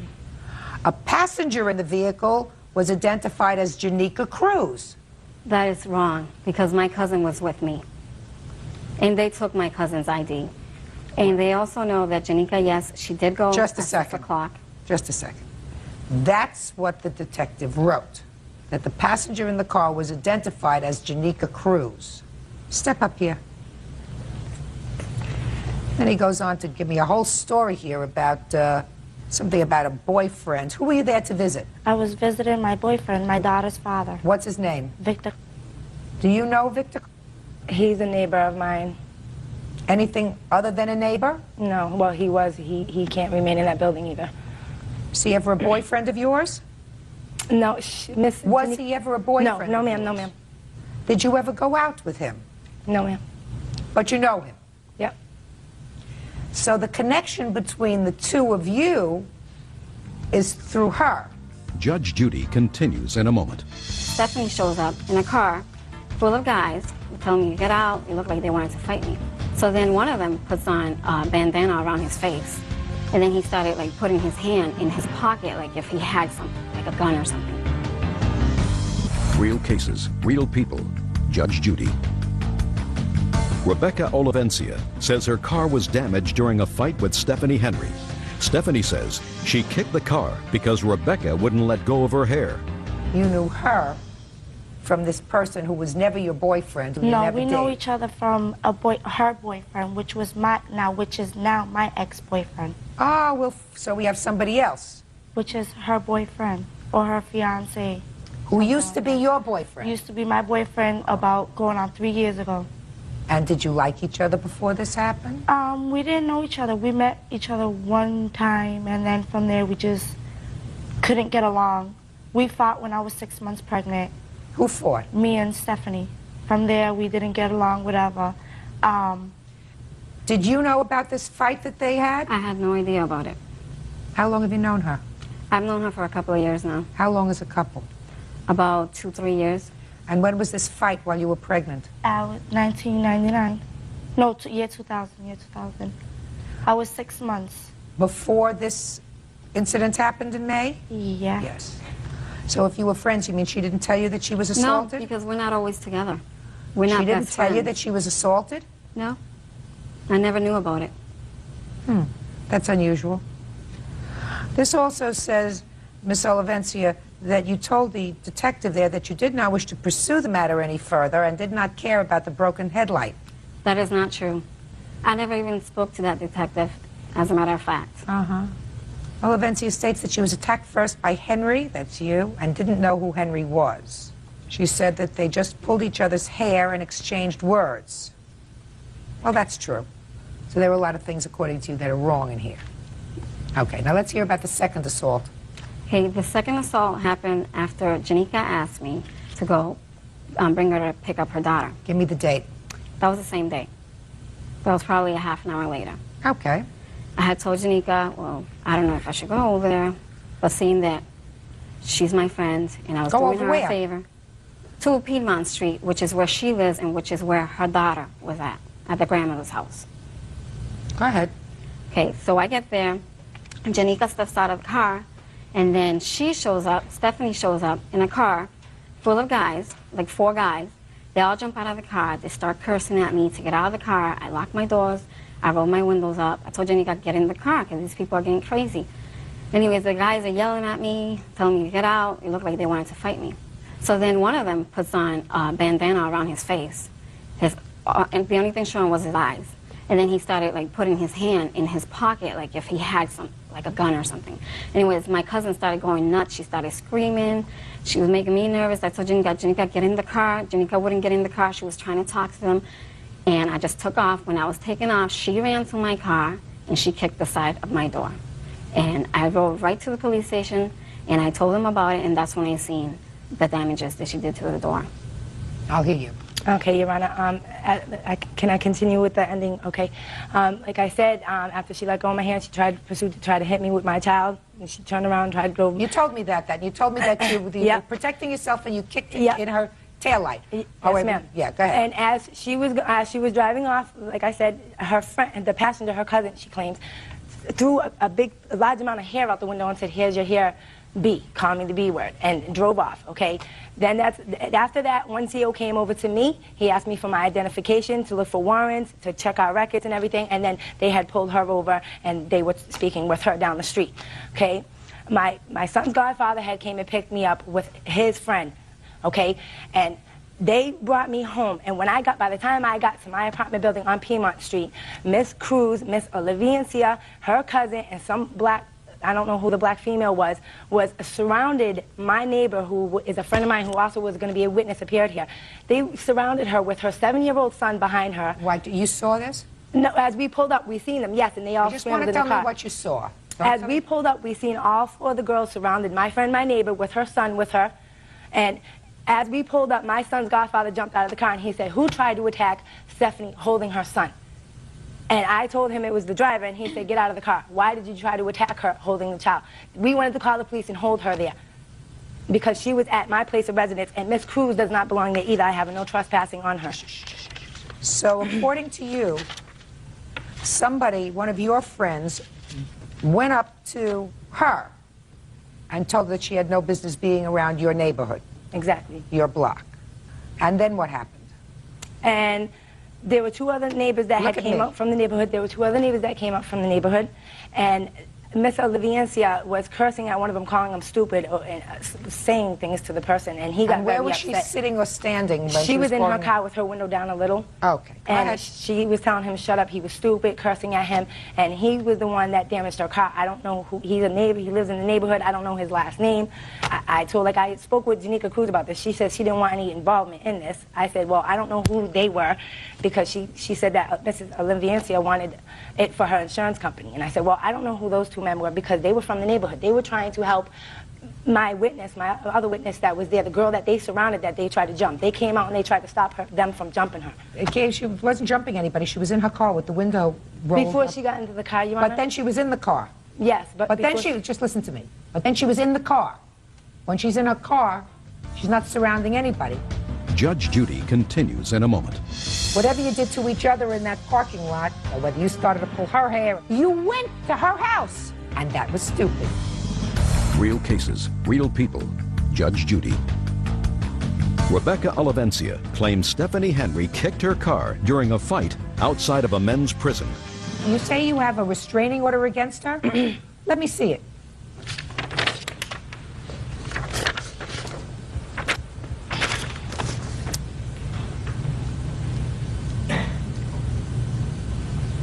So, Miss Cruz, there is a no trespass order against you for this housing complex. Yes, there is. So what were you doing there on May 11th? She did that. I got that trespassing notice after the fact, and I called Stephanie back up, and she said, yes, I did it because of my boyfriend. Told her. Just a second.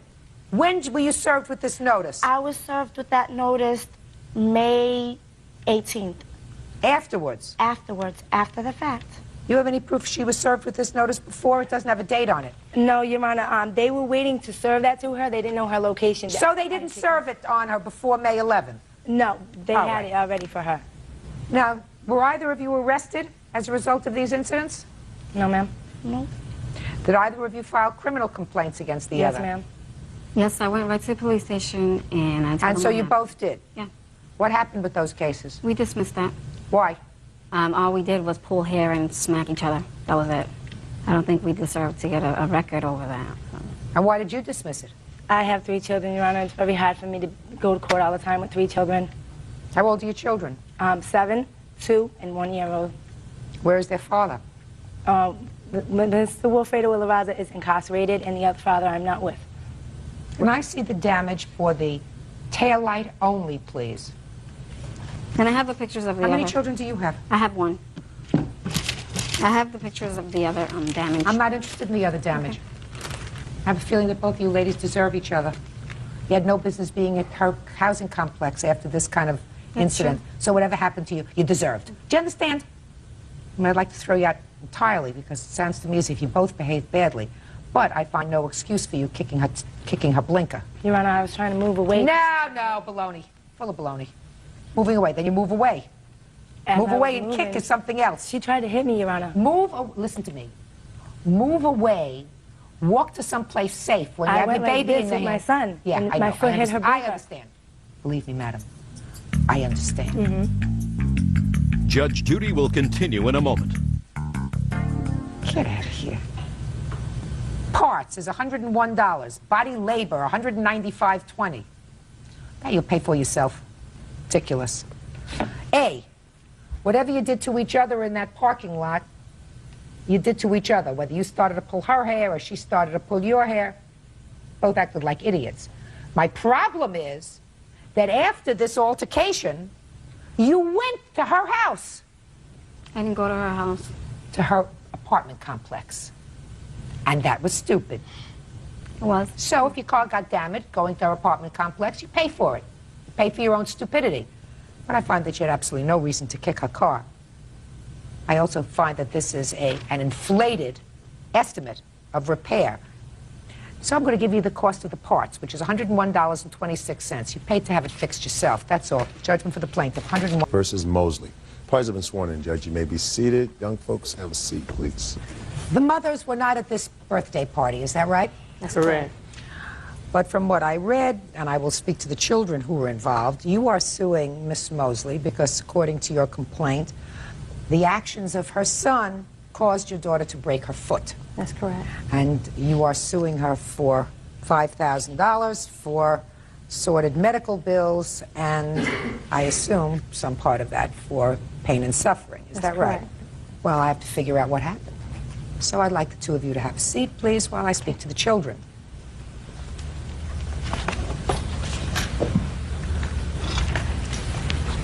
You're Felicia. Yes, ma'am. How old are you, Felicia? I'm 12.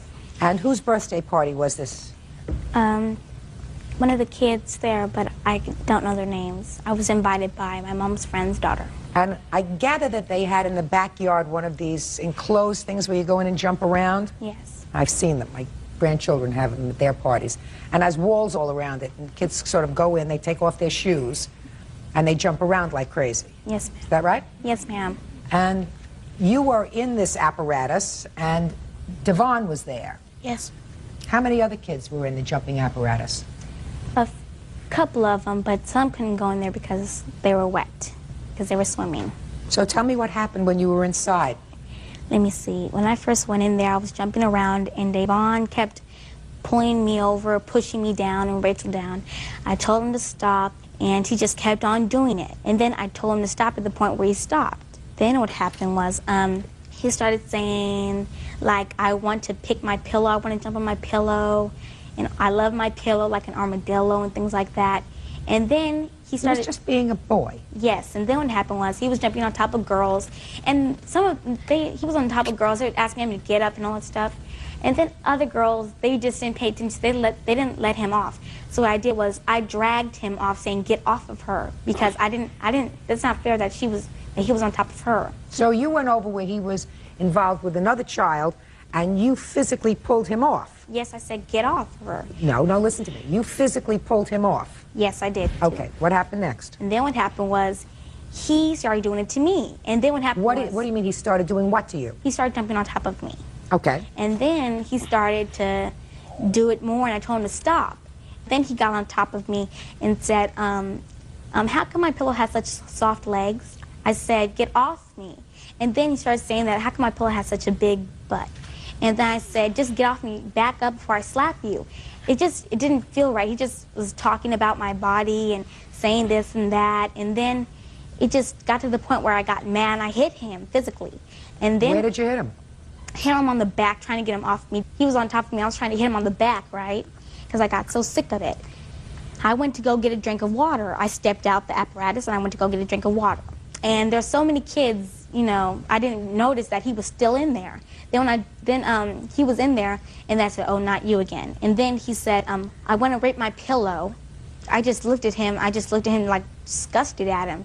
And then what happened was some of his friends or some other friends, guys came in. By this time, there were a lot of people in there. Yes. Ah, okay. Because we started out with just a few, now we got to a lot. There were a lot of people in there. Yes, ma'am. And you're still in there? Yes. Okay. You haven't gone out for your drink of water yet? Yes, I have. Did you go out and come back? Yes, because I didn't notice that. Just a second.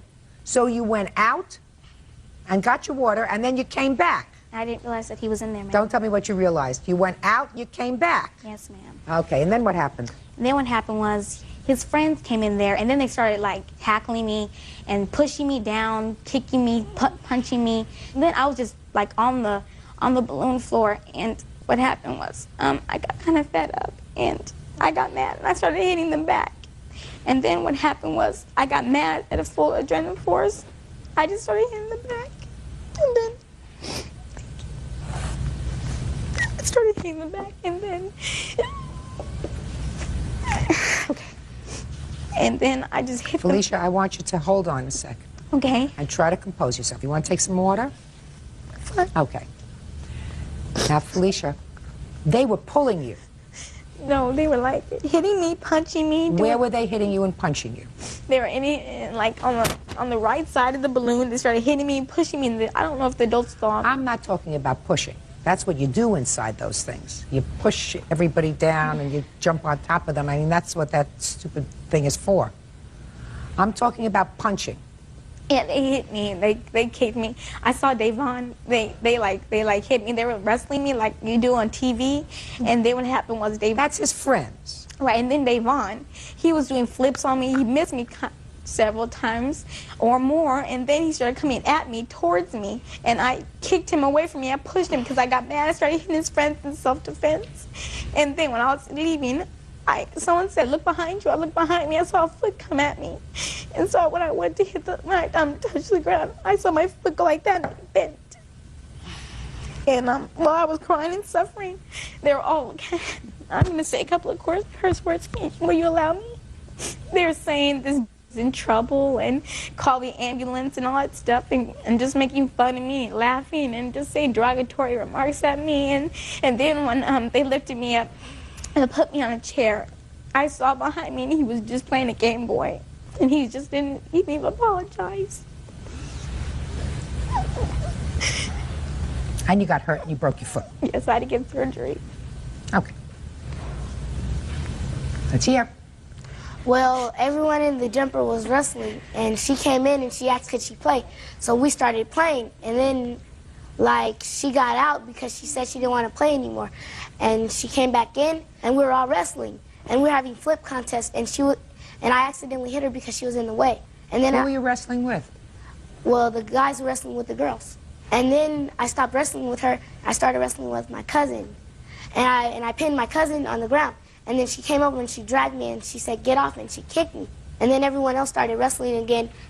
And like there was water and soap on the ground from the kids who were swimming, so it was slippery. And she was leaving, and I slid and I hit her, and she fell out and twisted her leg.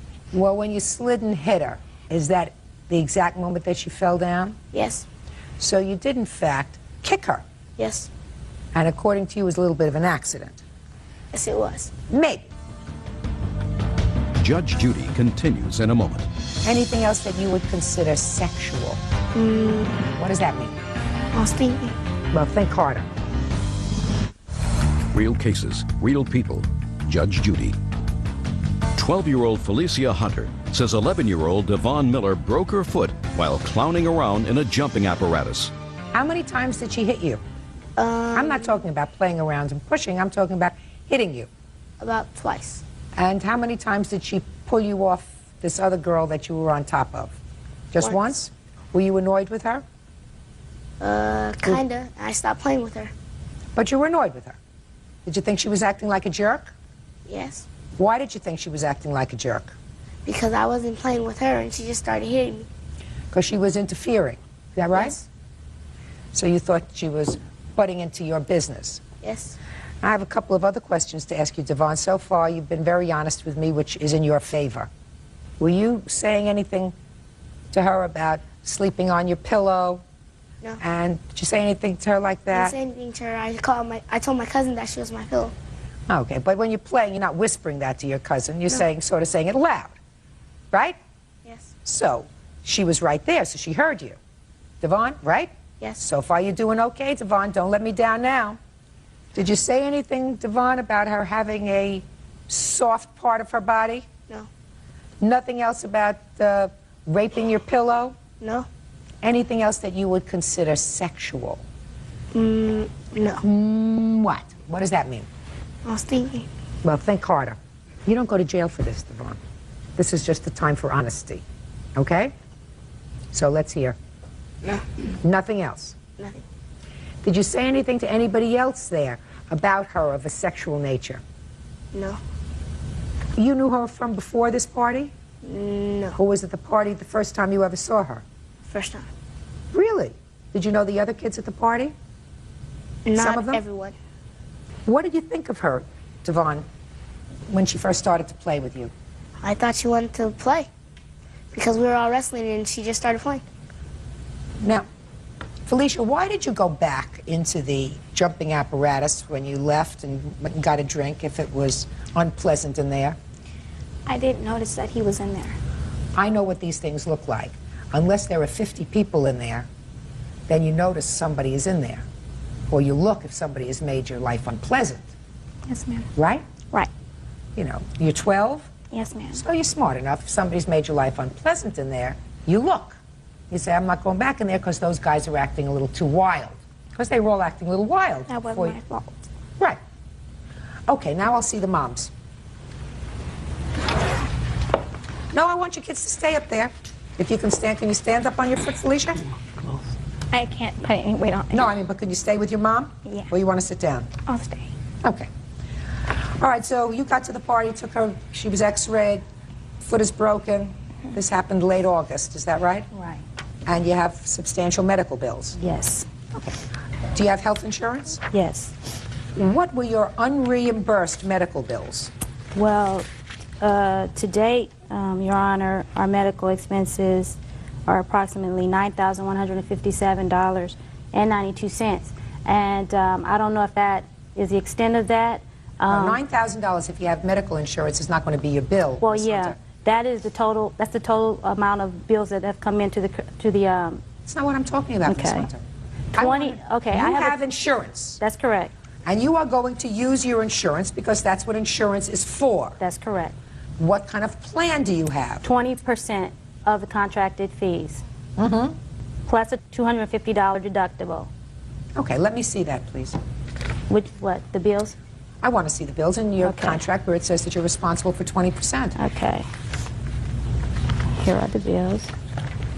And this is a summary of our medical plan, and this is the plan that I'm under. I circled it.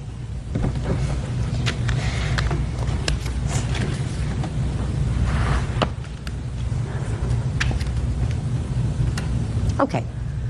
So your office visits, you have the $10 copay, is that right, for your office visits? Yes.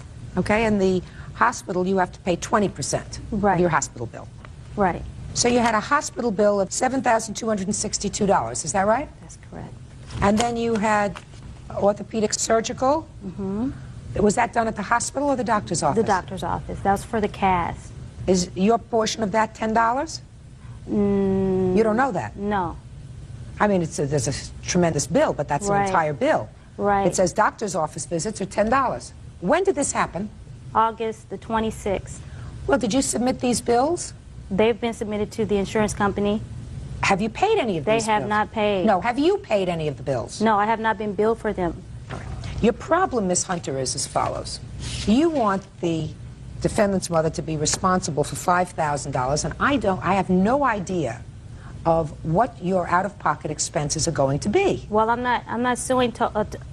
I know that my responsibility will probably not exceed $2,000. That's the 20% that I'm responsible for. Now, beyond that, I'm suing Ms. Mosley for punitive damages for what the injury that her son has caused my daughter. No. Listen to me.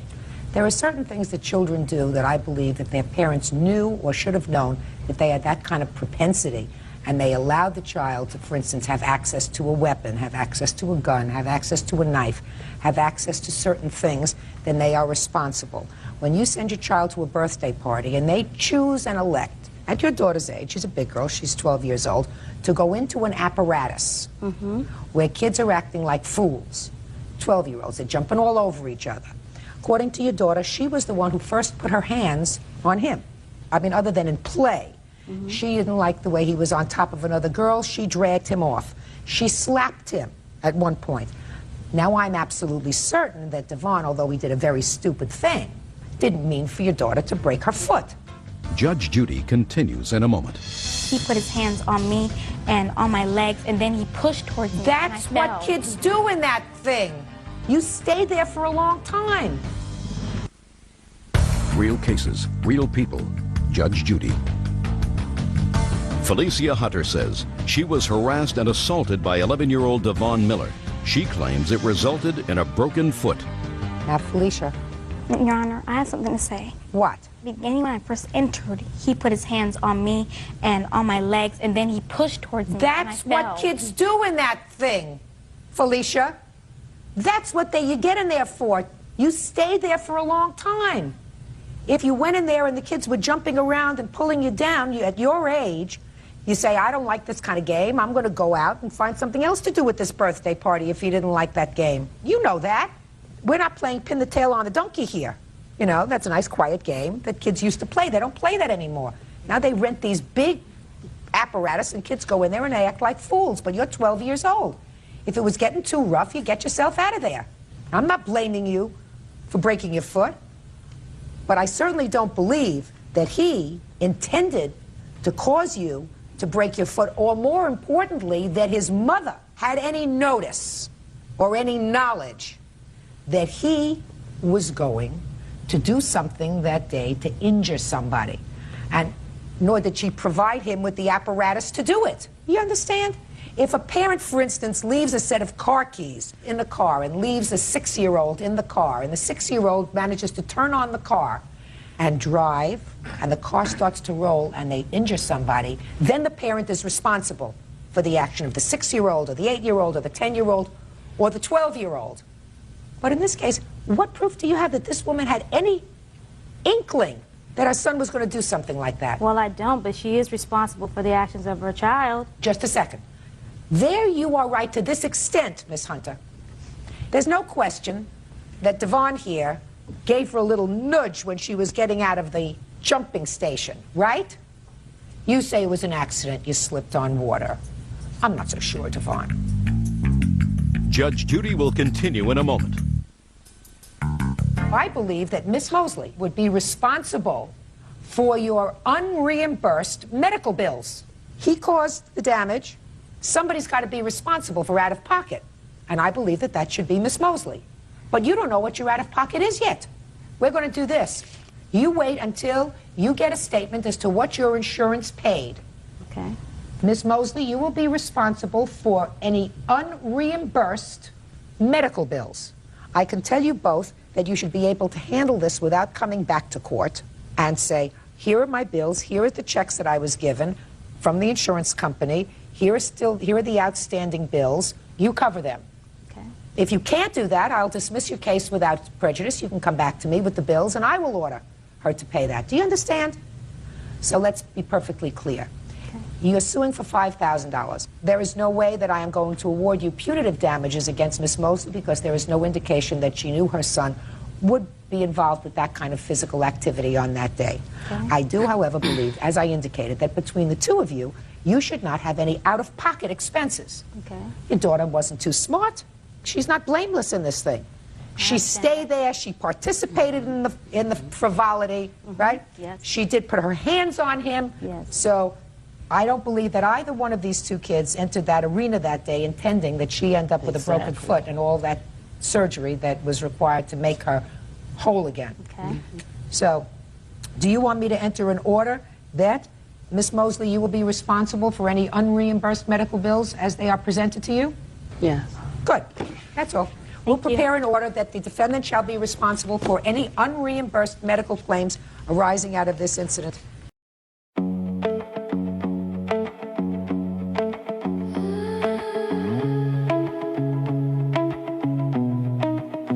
You left your glass half warm on my table by the door. I still trace your laugh in the salt on the floor. Your name in my mouth like like a match I can't ignore. I try to breathe slow, but the room leans back. Every shadow says you don't call like that. My chest goes quiet, then it cracks, then it cracks. Mesa de humo, come back, come back. Mesa de humo, my hands go black. Mesa de humo, don't fade like that. Mesa de humo, I want you back. Your jacket on the chair still keeps your shape somehow. I fold it once, then twice, like I could calm you down. The clock keeps moving, but it drags your name around. I try to breathe slow, but the room leans back. Every shadow says you don't call like that. My chest goes quiet, then it cracks, then it cracks. Mesa de humo, come back, come back. Mesa de humo, my hands go black. Mesa de humo, don't fade like that. Mesa de humo, I want you back. Hey, mira.